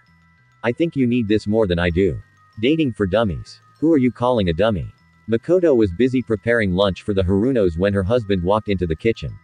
She ignored his presence because she had assumed he was passing by on his way out. Mikoto had been helping around the Uchiha district with whatever her clan members needed after the attack, but it had been 4 days now, and she needed to see Mebuki. She was having trouble sleeping at night, wondering how her friend was faring in the relief camp. She wanted to invite them to stay with her in the comfort of the main house since it hadn't sustained any damage besides a few fallen bookshelves and lost personal effects, but she knew it wouldn't do to only extend the invitation to one family. Mikoto was surprised to see Fugaku still standing in the kitchen. She looked at the clock on the wall and wondered if he was running late. When everything settles down, Fugaku averted his gaze and gave a small cough. We should invite Haruno Sakura over for dinner. She is a lovely young lady, and Fugaku was cut off when Mikoto gave him a loud smack of a kiss. He stared wide-eyed at his wife, who only returned to packing bento boxes of food as though she hadn't just initiated physical affection in the middle of their kitchen. I'm glad we're on the same page now. Mikoto beamed at him before exiting through the back door, calling out her farewell as she skipped away. What just happened? Fugaku blinkedishly into space. Naruto had let out another sigh. He stared up at the sky, his chin resting on the windowsill of his apartment, muttering Hyuga Hinata's name. The more depressed he looked, the more Sasaki wanted to push him out. As he made his way over to do so, Sakura caught him in the act and gave him a disappointed look that could rival his mother's ineffectiveness. Sasaki sighed and plopped himself down on Naruto's new couch gifted from Itachi, who was going to throw out any more furniture their mother insisted he used to furnish his home. He and Sakura were supposed to have gone on a picnic date after work and a morning full of training, but the two of them ended up having to babysit Naruto after Sai and Ino gave up for the day. Sasaki turned to face Sakura, who was busy working on lunch in the kitchenette. There was something peaceful about watching her move around a kitchen at work. If he squinted just enough, he could blur out Naruto's frog clock and other weird personal effects and pretend that it was their own little apartment. He was busy daydreaming until Nar smacked him across the back of his head. What was that for? Dabi, Sasaki hissed. He reached to hit Naruto back, but he missed when Naruto had leapt back and pointed a finger at him accusingly. No, what? No making googly eyes at your girlfriend while I'm miserable. Some friend you are. Sasake's eye twitched as he watched Naruto head over to the kitchenette to bother Sakura. Ew, no. Who left you in charge of cooking? Nar complained. Nothing in that is edible. What are you talking about, idiot? Sasaki had decided to join them to prevent any damage to the new apartment if Nar annoyed Sakura enough for her to attack him. Sakura's cooking is fine. Yeah, if you're a health nut, Nar grumbled. The only vegetable I recognize are the carrots. And is that tofu? Who am I? Sigh. It wouldn't kill you to eat a little more healthily. Nar. Sakura chose to ignore his grumblings and continued cooking lunch for her boys. She had been looking forward to her date with Sasaki. But one look at Naruto had her giving Sasaki puppy dog eyes and begging to include him in their day. She had been looking forward to the picnic because Sasaki had prepared it. It was one of those things that she was actually glad he was better than her at. She cooked fine considering it had once been a chore of hers to prepare dinner and she had to learn to cook to avoid the spicy dishes her father favored. It was just that she was usually always tired and never in the mood to cook. Years of favoring sleep over food had her skills rusty, but she really didn't mind not cooking if Sasaki was feeding her. He had gotten so good at cooking that she almost believed him when he said it was his mother preparing all of her lunches and dinners. Sasaki had given himself away with his overuse of tomatoes. Sakura found it cute that he continued his mother's little quirk of cutting her rabbit-shaped apple slices for her bento boxes. We wouldn't have to make more food if it was just us that was eating. So, be grateful. Sasaki scolded Nar. Nar made a mock whining sound at him and plopped himself on a chair at his small kitchen table haughtily. Naruto picked at one of the bento boxes that Sasaki and Sakura had brought with them and ate one of the sandwiches. He spat out the bite he took in a napkin and gagged. Why is that so sweet? Fruit in a sandwich and what's this white stuff? Whipped cream that wasn't originally for you, you don't. Nar narrowed his eyes at the way Sasake's ears turned red when Sakura bashfully took his sleeve in her hand and tugged on it. Any longer in their presence and he was going to vomit. He thought hanging out with Ino and Sai had been bad, but somehow his best friends were worse. He had originally thought it would be amusing to watch Sasaki make an of himself trying to be lovey debate with Sakura, but it just made him feel even more depressed about not being able to see Hinata. You're a underscore, Sasaki flicked Naruto on the forehead. Sakura had plated the extra food and the both of them were watching Naruto's face go through a series of different expressions. Your boyfriend is an underscore, Sakura-chan. He keeps calling me an idiot or a underscore, yeah, but I think he's onto something this time. Sakura dug into her meal, choosing to ignore their antics. It would make her life easier if she just let them bicker as long as everything remained vocal instead of physical. You're just siding with him because he's your boyfriend, some friend you are, or because she also knows that you're an idiot. Why haven't you sent any toad summons to Haga with any messages? You used to do it all of the time when you were away. Naruto went completely still, his face blank as his brain just processed what Sasuke had said. Sasaki and Sakura just deadpanned as they watched everything click into place and realization spread across Naruto's face. Why didn't anyone say anything earlier? Because we had such high hopes that you would surprise us with a moment of brilliance. Oh, how you have disappointed us. Sasaki retorted sarcastically. Sakura kicked his shin under the table and laughed nervously. She and Sasaki had discussed it the other night when he walked her home after work. She had been under the impression that Nar had already been sending her messages and was just missing her physical presence. You probably could have asked her teammates to pass on any messages. I'm sure they're still in communication with her.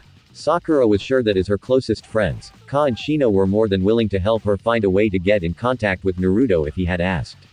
Oh my gods, I am a moron. Nar clutched his head in his hands and slammed it on the table.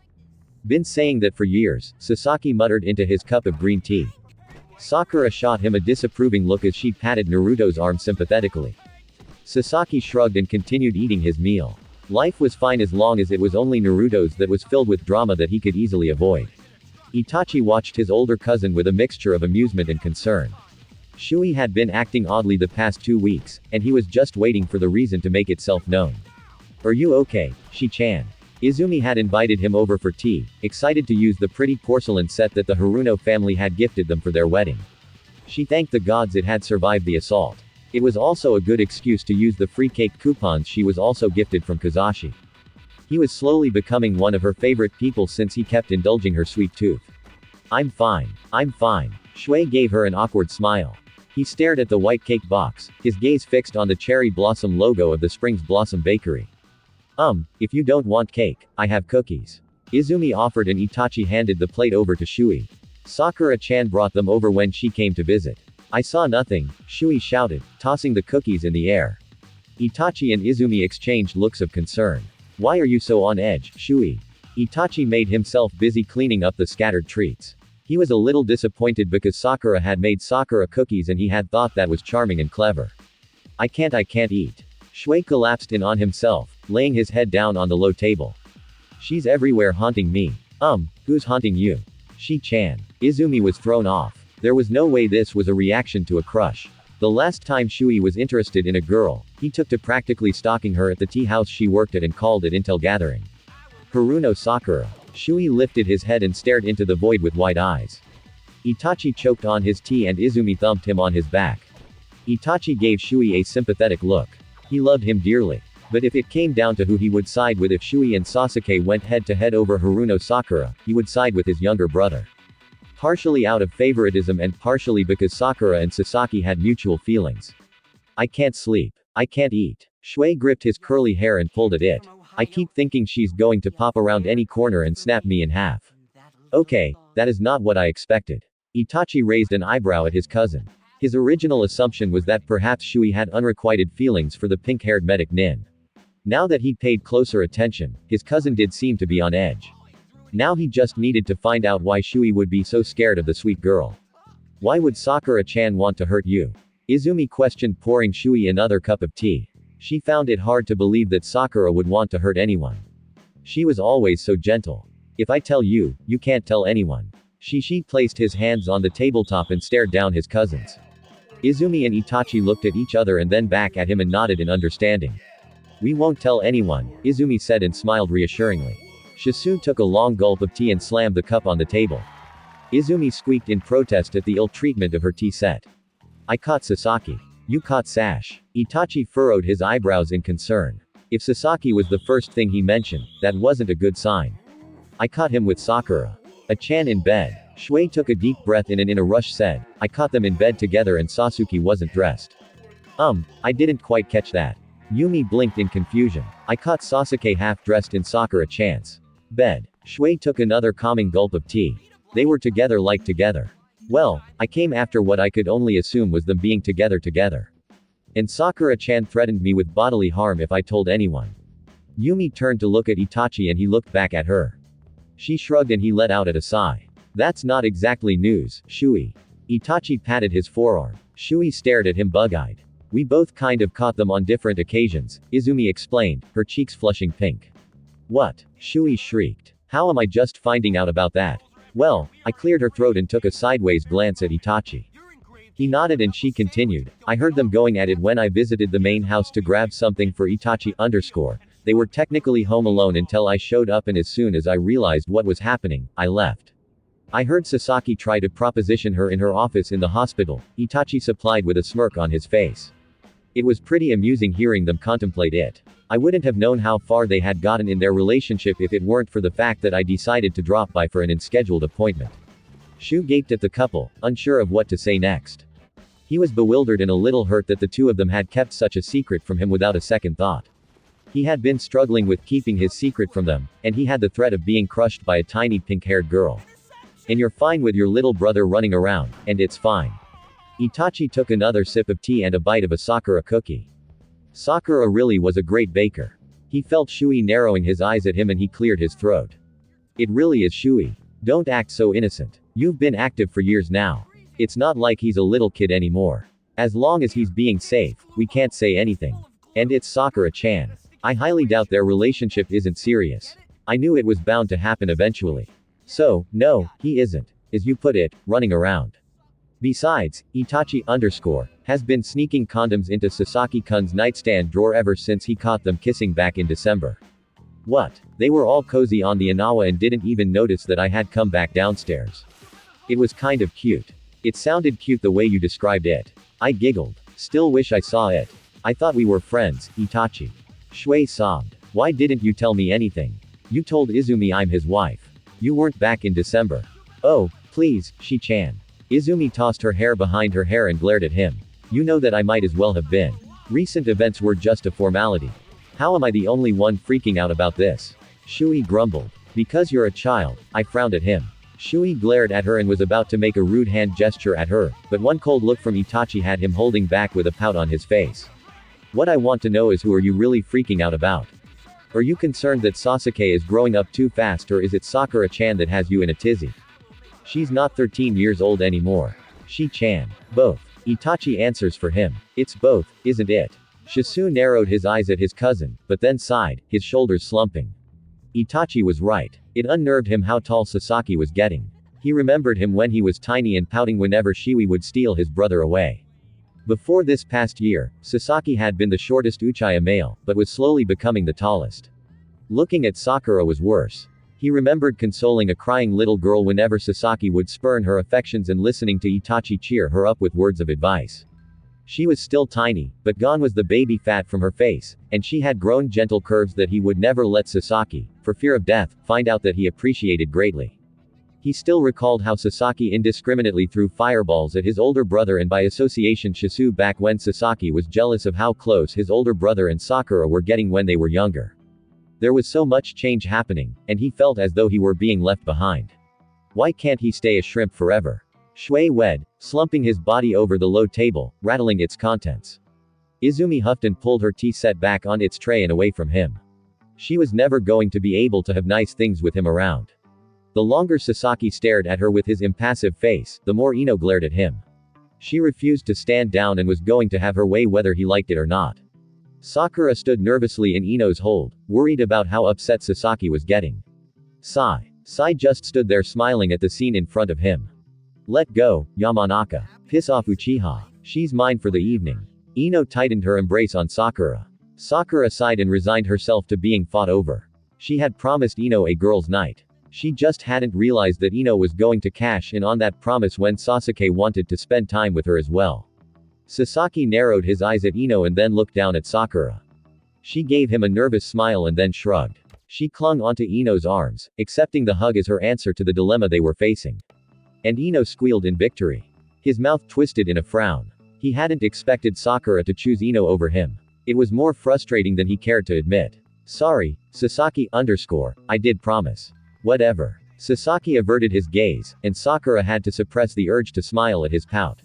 She has to babysit the Dabi tomorrow. Me, I'll just dump him on Choji and Shikimaru.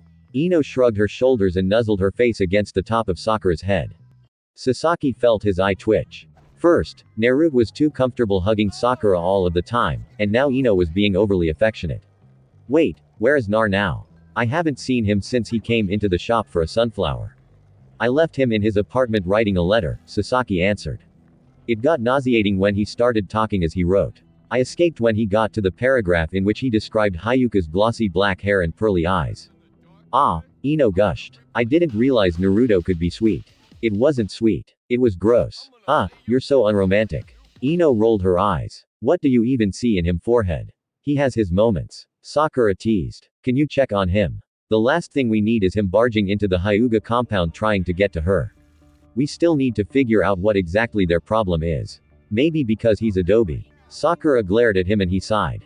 Fine. Sasaki tapped Sakura's forehead. It was a gesture he was starting to use in public when he wanted to show her affection when he left her. I'll see you later. Did you just pulled Sakura away from him in a possessive manner and stared at him incredulously. That's my thing. I poke her forehead. Well, now it's my thing. Sasaki smirked at her and then turned to leave. I poked her forehead first. Uchiha. He heard call out as he walked out of the flower shop and into the street. Sasaki wasn't as averse to the idea of spending even more time with Naruto as he led on. In fact, he was more willing to spend time with Nar after their talk about what had happened during the invasion. Sasaki had always known that Naruto was lonely growing up, but because of his sunny disposition, he hadn't realized how sad it had made him. He knew of his anger and frustration that caused him to act up when he was younger, but not of the lingering sadness inside him. I'm not trying to blame your family, Sasaki. Naruto was wary after he had explained to Sasaki what had happened in his mind. He had explained how it felt when Uchiha Fugaku appeared and how it seemed like he was trying to help him contain the QB. He had discussed theories as to what had happened almost 18 years ago during the Ninetales attack on the village. It sure sounds like it. Sasaki was seething. He hadn't noticed when he was younger, but there was always a weird disconnect between his clan and the village. It was easy to not notice when he and other members of his clan gained popularity in the academy due to their looks and higher skill level. But there was always a weird feeling that he got when adults looked at him, especially when he walked around in his police force uniform. I'm not though. I just thought that maybe that's why. Nar trailed off. Sasaki looked over at his friend and his eyes widened in shock. Nar had tears welling up in his eyes. What, Nar? Do you think that if maybe the Sharingan wasn't thought to control the Kyuubi that I wouldn't have been as alone as I was when we were kids? Naruto's voice was steady, but the tears started to trail down his cheeks. The whole village hated me, but do you think maybe Mikoto-ka would have taken me in after my parents died? She was my mom's best friend.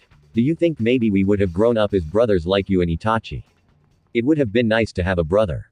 Sasaki looked down at his friend and watched as the tears flowed. It might have been everything that he had pent up that had decided to leak out now with the death of Jiraiya.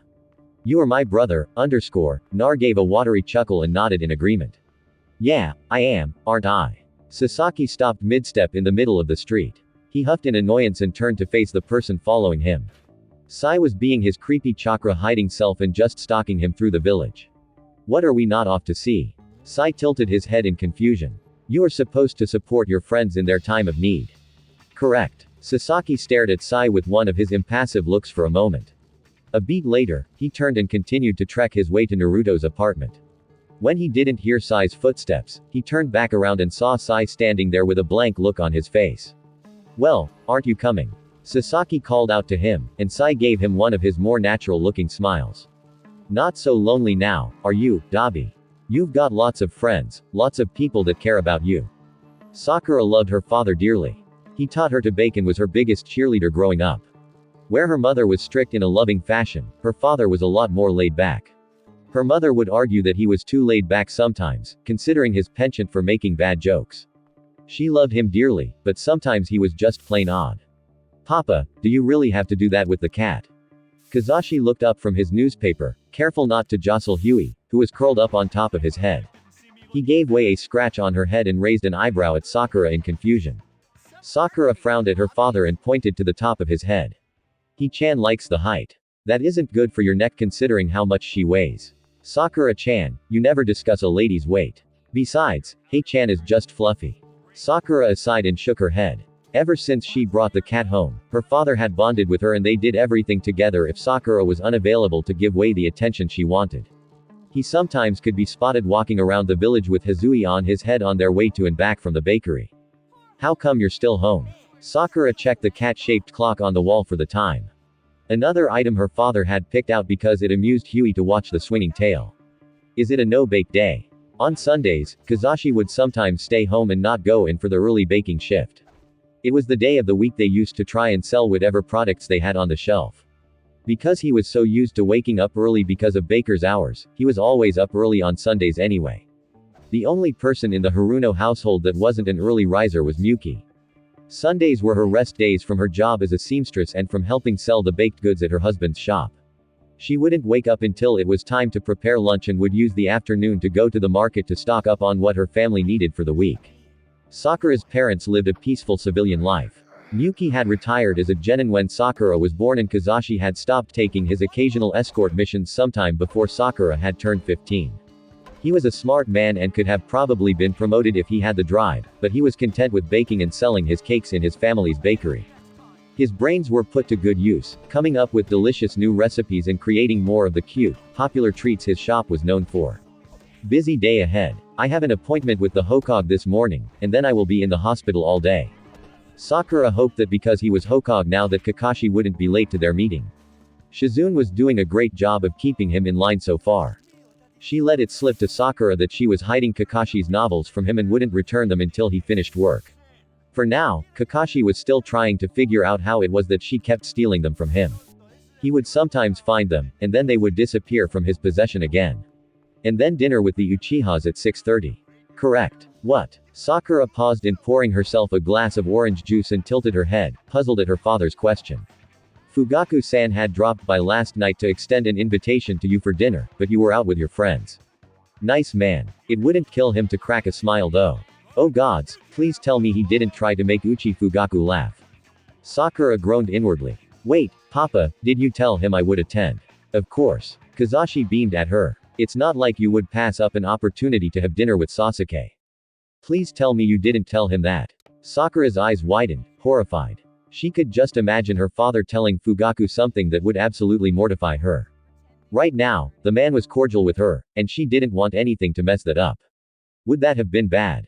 Yes. Sakura was about to lecture her father about embarrassing her, but a quick glance to the wall clock informed her that she needed to be on her way. We will discuss this later, but for the love of everything sacred, Papa, please stop telling or hinting at people about my feelings for Uchiha Sasaki. It's not a cute anecdote, it's just embarrassing. Kazashi blinked deliciously and listened to the sounds of Sakura stomping through the house and then slamming the door shut. Why would that matter if Uchiha Sasaki is her boyfriend? Kazashi shrugged his shoulders and went back to reading his paper. You think I'm a good father, right?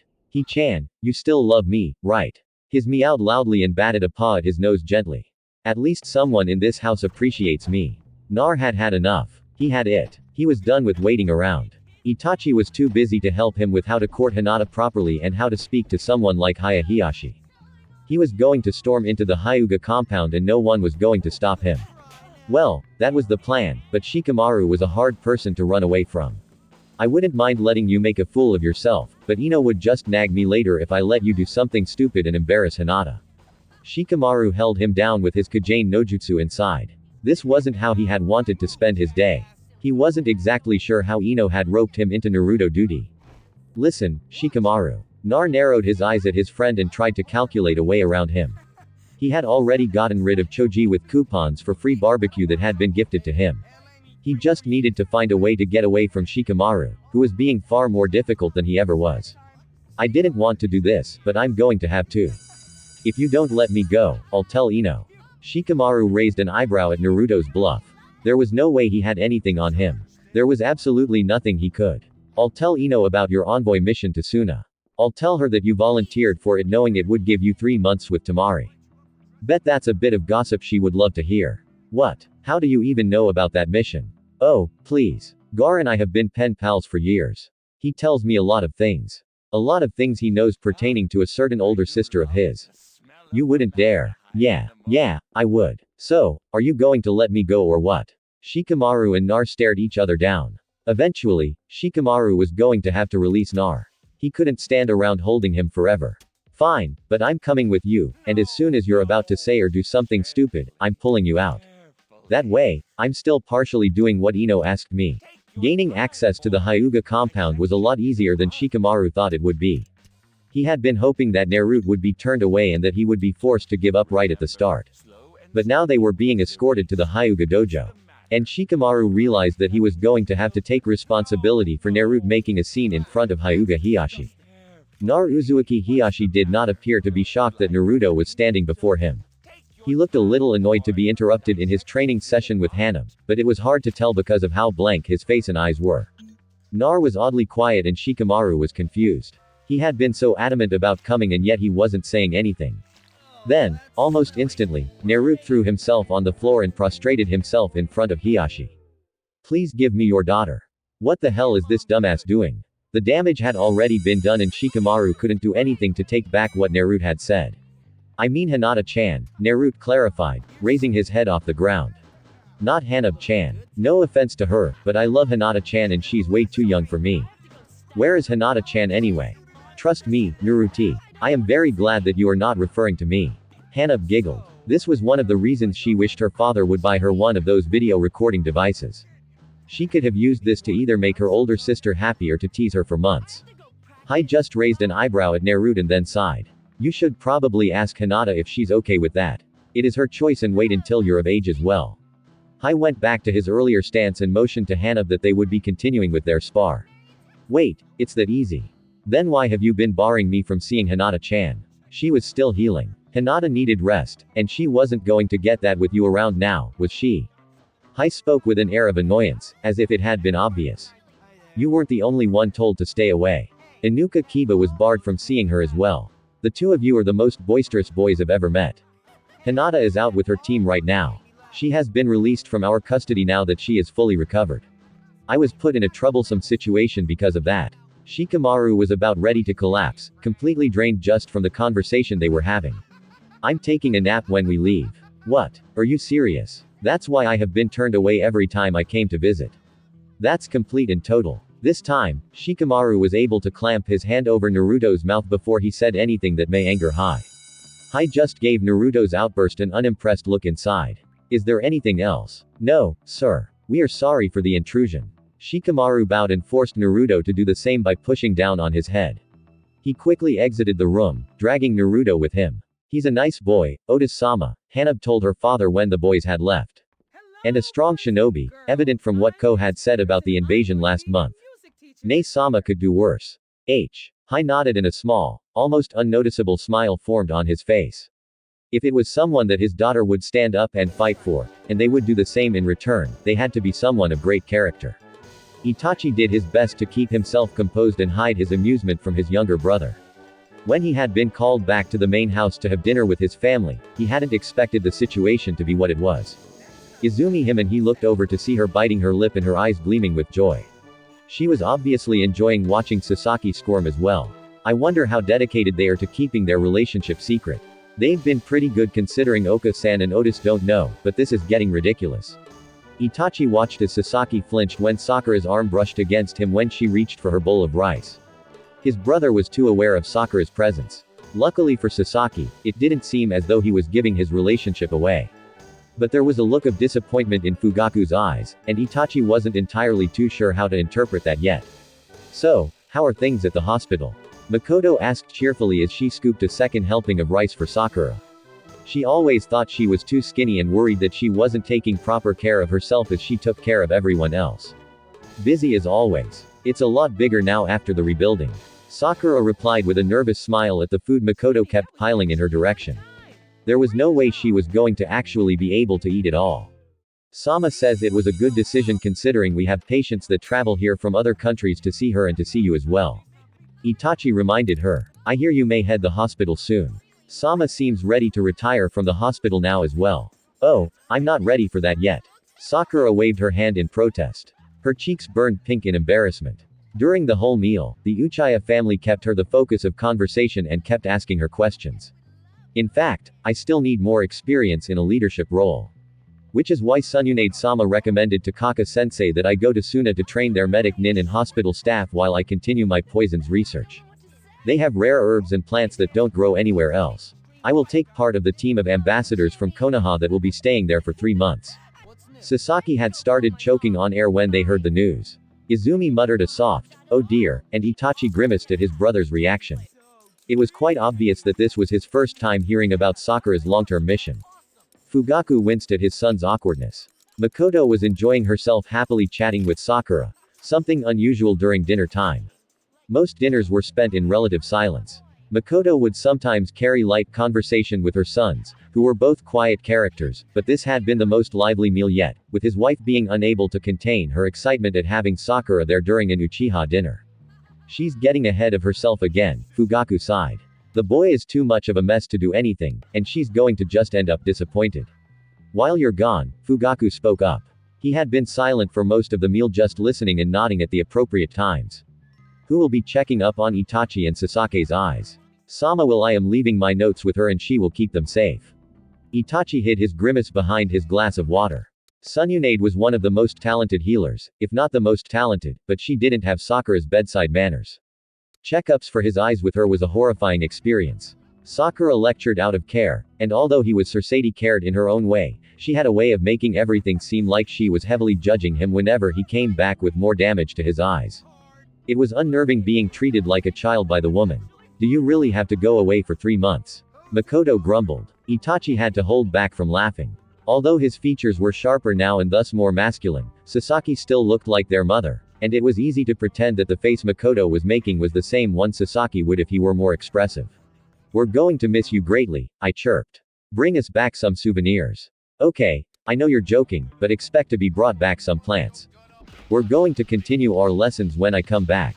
Sakura laughed. Although Izumi didn't have the control needed for medical enjutsu, she was still a smart girl, so Sakura was taking the time to teach her about medicinal plants and poisons and antidotes. Well, don't work yourself too hard. Maybe you'll find yourself a boyfriend while you're in. Sayoi said the magic words that caused 3 members of the family to freeze up in their seats. She had only meant to tease the teenagers, but succeeded in throwing off her in-laws. Itachi raised his eyebrow at the stiff form of his father. Aha. So Oka-san's not alone in her scheming. Boyfriend Sakura-chan won't have time for that. Mikoto laughed nervously. She'll be too busy just like she is here. Anyone wants some more tea? Mikoto-san is right. Isumi Enshin. Sakura let out a nervous giggle. I'm focusing on my career right now. I can't say that that isn't impressive. Fugaku replied. It's refreshing to find career-oriented youth.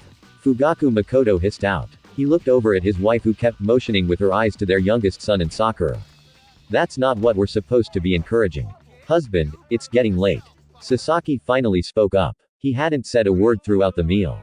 He had just widened his eyes in shock when he saw Sakura, who in turn became surprised when she realized the invitation to dinner was only for her and had not been extended to Nar.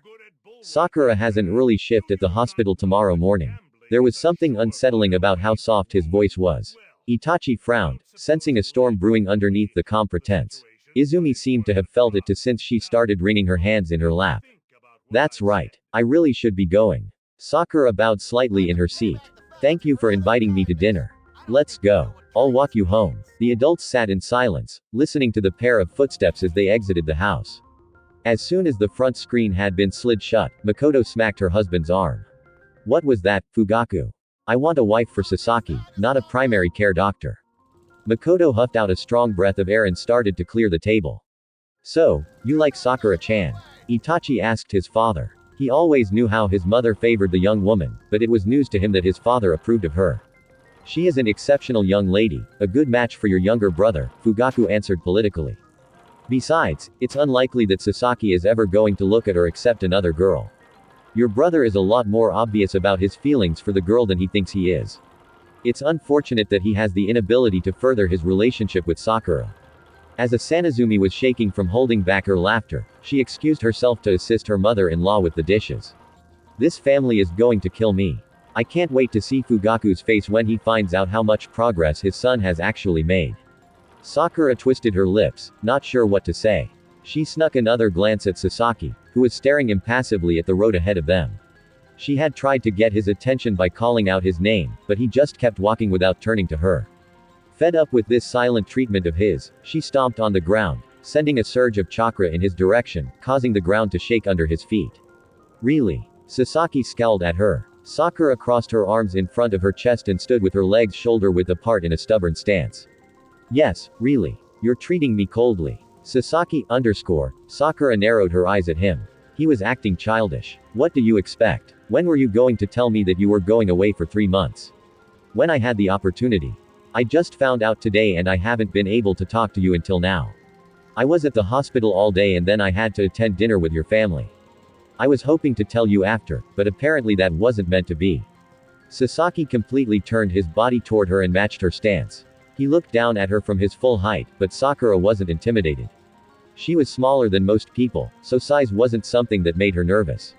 Right, he huffed. He ran a hand through his hair, fluffing up his already unruly locks. It seemed he just wasn't meant to have short hairs since it was always a spiky mess in the back. Can we not fight about this? I leave in 2 weeks. I just want to make the most of our time before I have to depart. Sakura aside and walked toward Sasuke. She rested her head on his arm and let out another sigh. It had been a long day, and there was something comforting about the woods and cinnamon smell he carried. His whole family had that wood smoke scent, but they all had a unique undertone of their own. Mikoto's was of lilies and Itachi was the smell of fresh sage and Iumi of oranges. Fugaku had a sort of minty and musky scent that she couldn't completely describe. All of their scents were oddly relaxing when combined, and she had to keep herself from falling asleep at the dinner table. It just feels like you were keeping a secret from me. Sakura snorted, which earned her a growl from Sasaki. Like, I can keep a secret from you. I'm a horrible liar, remember? You should have told me first. Sakura raised her head and narrowed her eyes at him. She didn't comment on how childish his statement had sounded since it was obvious that he was trying not to pout. If it helps, I haven't told my parents yet. So, you know, before them. Sakura groaned and smacked her forehead. Telling them is going to be a pain. How come? Sash nudged her forward and they continued walking down the road. It's one thing when I'm gone on a mission for a week or two. I'm leaving for 3 months. My parents are civilians. They've never been promoted to Chunin, so they've never had such long missions. So, I have no idea how they're going to take this. Mama didn't even want me to take the Chunin exams after what had happened at our first one. Do your parents not want you to be a shinobi? Sasaki asked. There were plenty civilian members of his clan, but in the main family, everyone had been a shinobi with the exception of some of the wives that married in. You're a very skilled kunoichi. They should be proud of you. It would have been something to be praised for in my family. Yes, but I don't come from an actual clan. Sasaki _ we're just a small civilian family. Sakura was always aware of the differences between Sasake's family and hers, but had conveniently placed it out of her mind after the two had started dating. What would your mother want you to do instead? I don't know. Just be a normal doctor. Retire from active duty and just be a healer, I guess. There was more that Haruno Miyuki wanted for her daughter, but Sakura wasn't going to bring that up to Sasaki. Miyuki had been hinting to Sakura over the past year that she wanted her to start to work towards settling down, find someone that would make a good husband in the future. Sakura had already found the person she wanted, but she didn't want to get her hopes up. Sasake's family seemed to like her as a person, but she was still unsure of what they would think about a romantic relationship between her and him. The Uchiha were a noble clan of Konoha, and she came from an average civilian family. But most importantly, Sakura wasn't completely sure where she and Sasaki stood. He obviously liked her and was attracted to her and enjoyed her company. Why else would he bother with her? Sakura didn't argue when Sasuke wanted their relationship kept secret because she had originally believed that it would keep their relationship safe from outside forces. Now she was just concerned that it was kept a secret from their families so that it would be a cleaner break when Sasaki called it off. Sakura hated feeling insecure. She wasn't supposed to be that girl anymore. She was content with her relationship with Sasaki.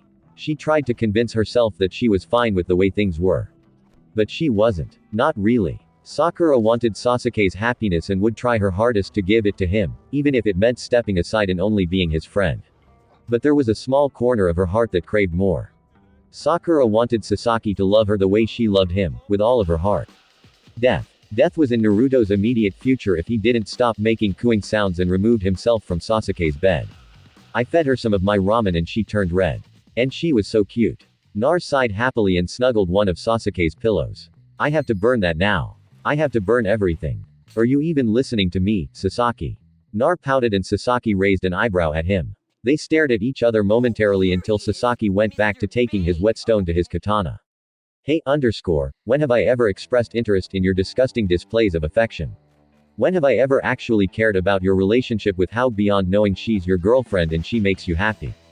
All that oversharing stuff. That's what soccer is for. Yeah, but she's not here, _ Nar threw the pillow he was snuggling at Sasaki, whose first instinct was to slice it with his blade. Good thing he was going to get rid of it anyway. I swear you're even more of an when she's not around. Sakura had been gone for 2 months and a half already, over 2/3 of her long-term mission completed. Everything went on as usual, except they were missing their pink-haired teammate. Nar was blissfully happy now that his relationship was recognized by Hyuga Hiyashi. Now he wouldn't stop bugging Sasaki about every detail about his relationship. God, you're a mess. You know, you look kind of like a ghost. Nar lifted up Sasuke's bangs from his face, and Sasaki shot him a glare. Long hair looks cool on Itachi, but you look like some sort of evil spirit. Sasaki had stopped trimming his hair in its usual style sometime around the rebuilding of Konoha. There was something childish about his spiky and unruly hair, so he allowed it to grow out to see if he could get rid of the spikes without shaving his hair. He hadn't wanted the same look as Itachi with the long ponytail and part in the middle, so he went for a side part similar to Sakura's long comb sweep bangs. Sasaki didn't want long hair like Itachi, so he only grew out his hair until it no longer defied gravity in the back. His hair was skimming the base of his neck. Now, still sort of spiky and reminiscent to the way cats flattened their ears, much to the amusement of Shishi, who had curly hair and would never attempt to grow it out. How do you even wear your hit? I ate as an armband. Sometimes I let my bangs drape over it if I wear it across my forehead. Ooh. Nar crossed his arms in front of his chest and averted his gaze to the ground. Sasaki rolled his eyes and flicked Naruto's forehead. You don't have to watch over me, Dabi. I'm fine. Naruto had gone into the habit of checking in on Sasaki and taking him out to meals that he tried to get Sasaki to cover the bills for. Sai would sometimes tag along and make uncomfortable, subtle comments about Sasaki being backed up that left Sasuke wondering how oblivious his best friend was. Nar seemed to be the only person in Team Kakashi that wasn't aware that his best friends were already sleeping with each other. Sasaki found it irritating that Naruto would compare how he went through his separation from Hyuga Hinata to what he and Sakura were going through. Sasaki wasn't going around like some lovesick idiot, and he definitely didn't need to be baby the way Naruto had. What did they expect would happen? That he would completely lose it from longing and turn missing nin just so he could travel to Suna unauthorized and be reunited with Sakura. As if yes, Sasaki missed Sakura greatly, but he didn't need to be coddled by his best friend. All he wanted was his privacy. If Nar didn't leave him alone, he couldn't read his letter from Sakura sent by Slug Summon in peace. It would be just his luck if he were to open it, and Nar would try to read it over his shoulder, only to find out that it was one of Sakura's more teasing, racy pages. Jiraiya's novels had nothing on that girl. When she was in the mood to torment her boyfriend, she would be giving him an update on her life in Suna and then sneak in an inappropriate line. He had to burn all of the letters before his mother had a chance to find them. Mikoto had been bugging him about wanting to hear about Sakura straight from the source, but for everyone's safety, that wasn't possible. I'm going to go now. I can't waste my time with you when I have a girlfriend I should be taking out to dinner. I'm sure she's really looking forward to another wonderful evening at Ikyaku's. Sasaki bit out a sarcastic reply. He was sure that was a dig at him since he couldn't do anything about the distance between him and Sakura. I'll have you know that Ikyaku's is a great date spot. Probably better than anything you could pull off. Nar, you idiot. You've walked in on a picnic I made just for her. How is Ikyaku's more romantic than that? Nar blinked at him and then opened his mouth and then closed it. Just go. I have things to do and you're preventing me from doing them. Fine, I'll go. Because unlike some people, I actually have a girlfriend to hang out with. Nar leapt out of Sasake's open window to dodge the volley of shuriken being thrown at him. There was something about the heat of Suna that was easier to bear than the heat of Konoha summers. Suna was hot but also dry with occasional breezes that could be either refreshing or hot gusts of air. But it was still better than the dense humidity of Konoha in summer on days when the wind refused to blow. Sakura had enjoyed her stay in Suna. She loved working in the greenhouses and exchanging knowledge of poisons and antidotes with Chiyo. She enjoyed teaching a lot more than she thought she would and also gained more confidence in herself that she could definitely run the much larger hospital in Konoha. Although she was enjoying her time in Suna, Sakura couldn't help missing all of her friends and family in Konoha. She missed Ino's gossip and dragging her around to make sure she had a social life. She was starting to miss her father's jokes and her mother's lectures on keeping her room clean, a task that she was failing at in Suna. She could keep every other room spotless, but never her bedroom. Sakura missed Naruto in his sunshine, and she missed the warmth of the Uchiha family. She missed probably most of all Sasuke, her beloved Sasaki. Her many duties in Suna's hospital and as a representative of Konoha kept her busy enough to keep her mind away from thinking too much of everything and everyone she was missing. If she wasn't busy because of work, she was being dragged around by Temari, who took on the same role as Ino and made sure that all she did wasn't work. I wonder how long until Sasaki-kun's reply this time. Sakura wondered aloud as she organized her letters from home. She giggled to herself when she remembered his response to her teasing in her last letter to him. He kept pleading with her to stop, but it amused her too greatly to picture his flustered face when he came across any of her more lentious sentences. She would place in between more normal sentences where they had no business being and hope they threw him off. Sasake's letters were a lot shorter than hers. Even his mother wrote longer letters to her, always asking about her social life and how she was doing. Sasaki wrote short letters, but even though they would have seemed dull and ordinary to anyone else, she felt so cared for. Sasaki would ask if she was eating proper meals and if she was watching her caffeine intake. Sasaki would ask more questions about her daily life than give full answers to her questions about his, claiming there was nothing interesting or new on his end, and that she would return and find everything the way she left it. Sasaki would use any opportunity he could to write her name if he could get away with it. There was a purposeful, way too steady, pristine way he wrote the characters for her name. There was so much care in the way he wrote her name that other words in his letters didn't have. His handwriting was slanted as if he was writing in a hurry, but there seemed to always be a pause right before he reached her name because his writing would become even more neater and straighter. There was only one word Sakura could really use to describe the feeling he put into the way he wrote her name. Love. When Sasaki missed Sakura the most, he always went to one place in particular, her old hideout. The entrance was way too small for an adult body, and he had to sit when he was inside, but it was worth it to seclude himself in a place surrounded by her. Before she had left, Sakura had brought him there on one of their hikes in the woods. It was dusty and covered in cobwebs, but was quickly cleaned up and put in order. The hideout was created by the odd way the roots at the base of the giant tree they belonged to made a dome shape off of the ledge the tree was growing on top of herbs became covered with moss and other fauna. I used to come here all of the time when I was little, Sakura said fondly as she tapped a paper star that was part of a garland draped from the ceiling of the hideout. It's cramped in here, Sasaki grunted, causing Sakura to laugh. Of course it is. We're two people and much bigger than a 7-year-old. Did you make all of this? Sasaki gestured to the many paper garlands and the quilt that graced the forest floor. Yep. I used to steal the swatches of fabric from my mother and patched them together. I picked flowers for all of those glass bottles and brought all of those stuffed animals, sneaking them out of my room when my parents weren't looking. They must smell musty now. Sakura pulled her knees to her chest and wrapped her arms around her legs.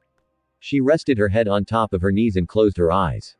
A small sad smile on her face. I didn't have any friends when I was little. Not until Ino and then not until Team 7. I used to hide here from all of the bullies that picked on me about my forehead. Sasaki couldn't help the small pool of guilt welling in his stomach.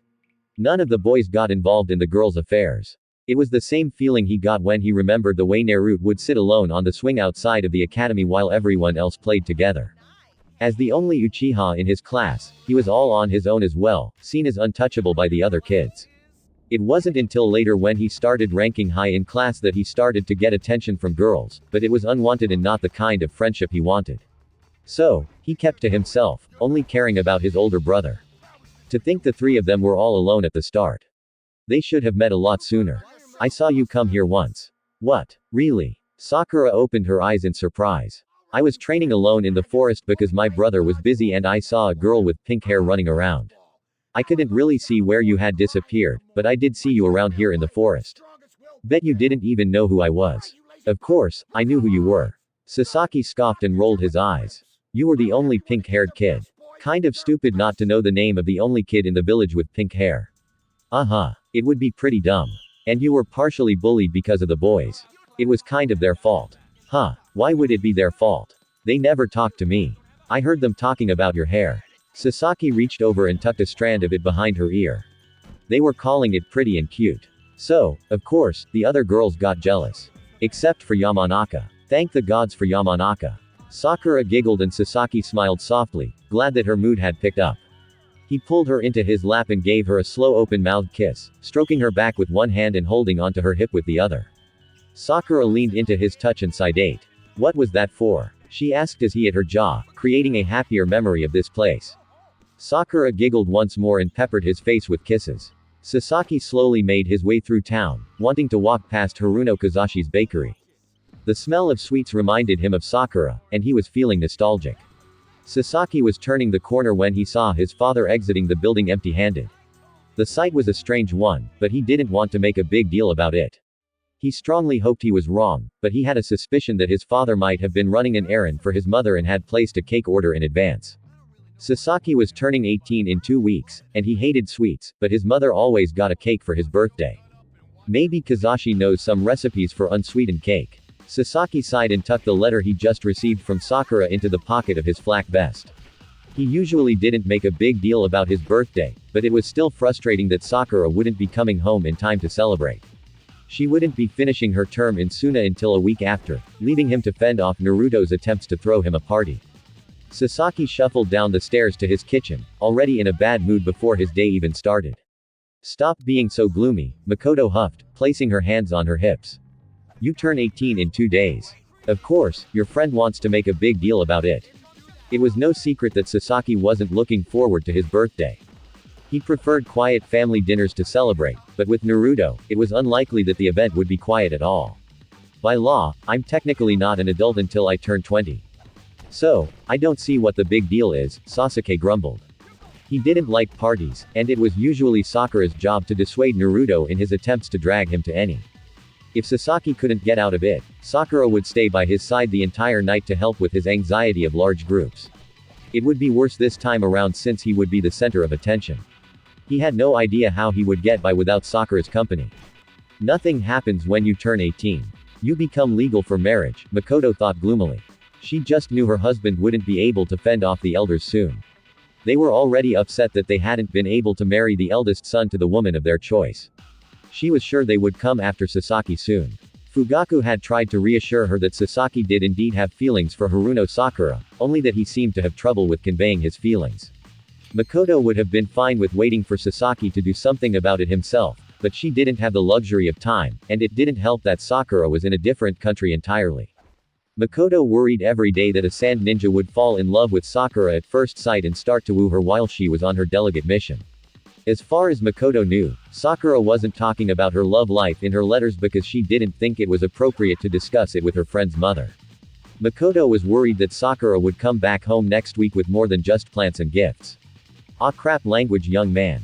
Mikoto reprimanded Sasaki. Sasaki gave his mother a blank look, but Mikoto continued frowning at him, so he sighed and apologized.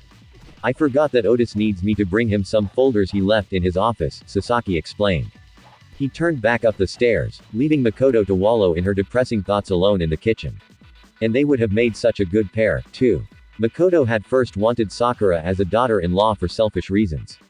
Sakura was a pretty child that she wanted for her own to adore and pamper.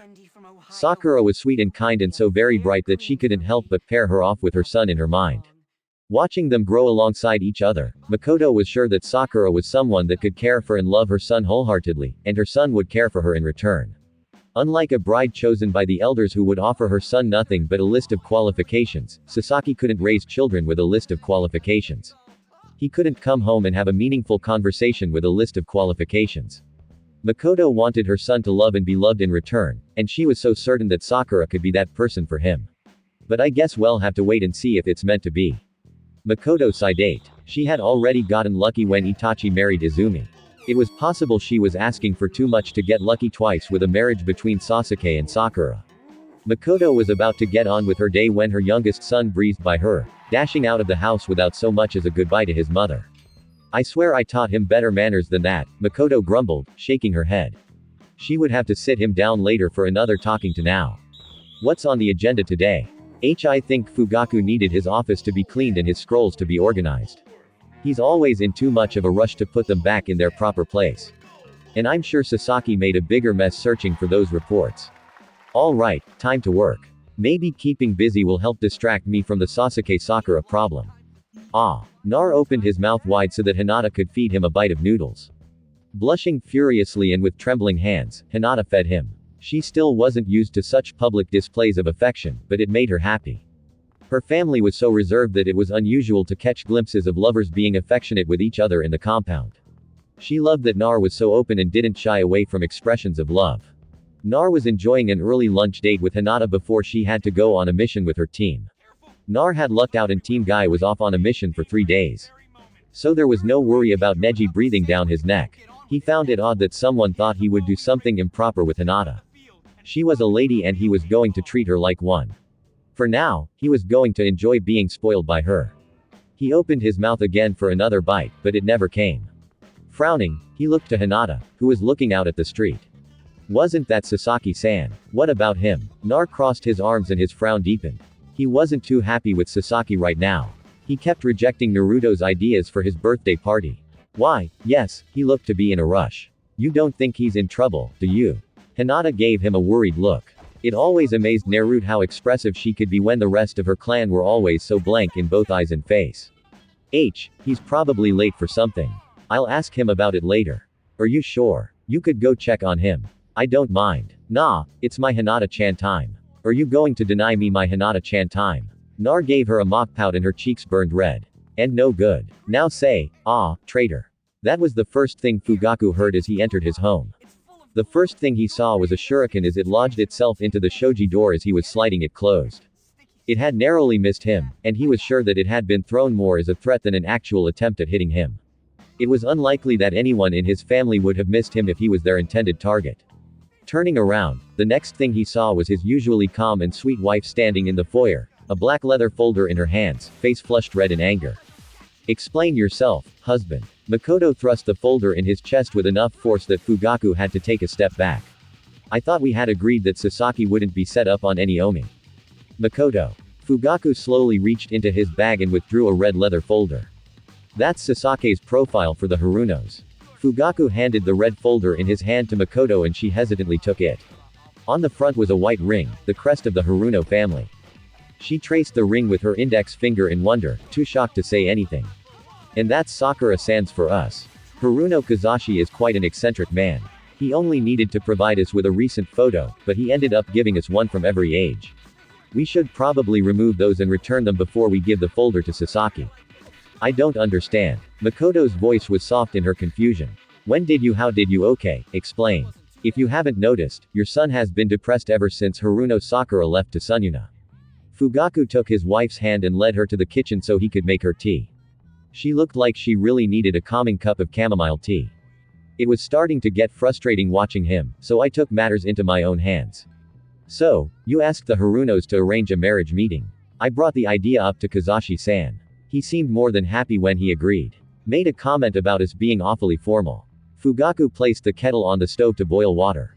I believe he was under the impression that our son was already dating his daughter. Why would he think that?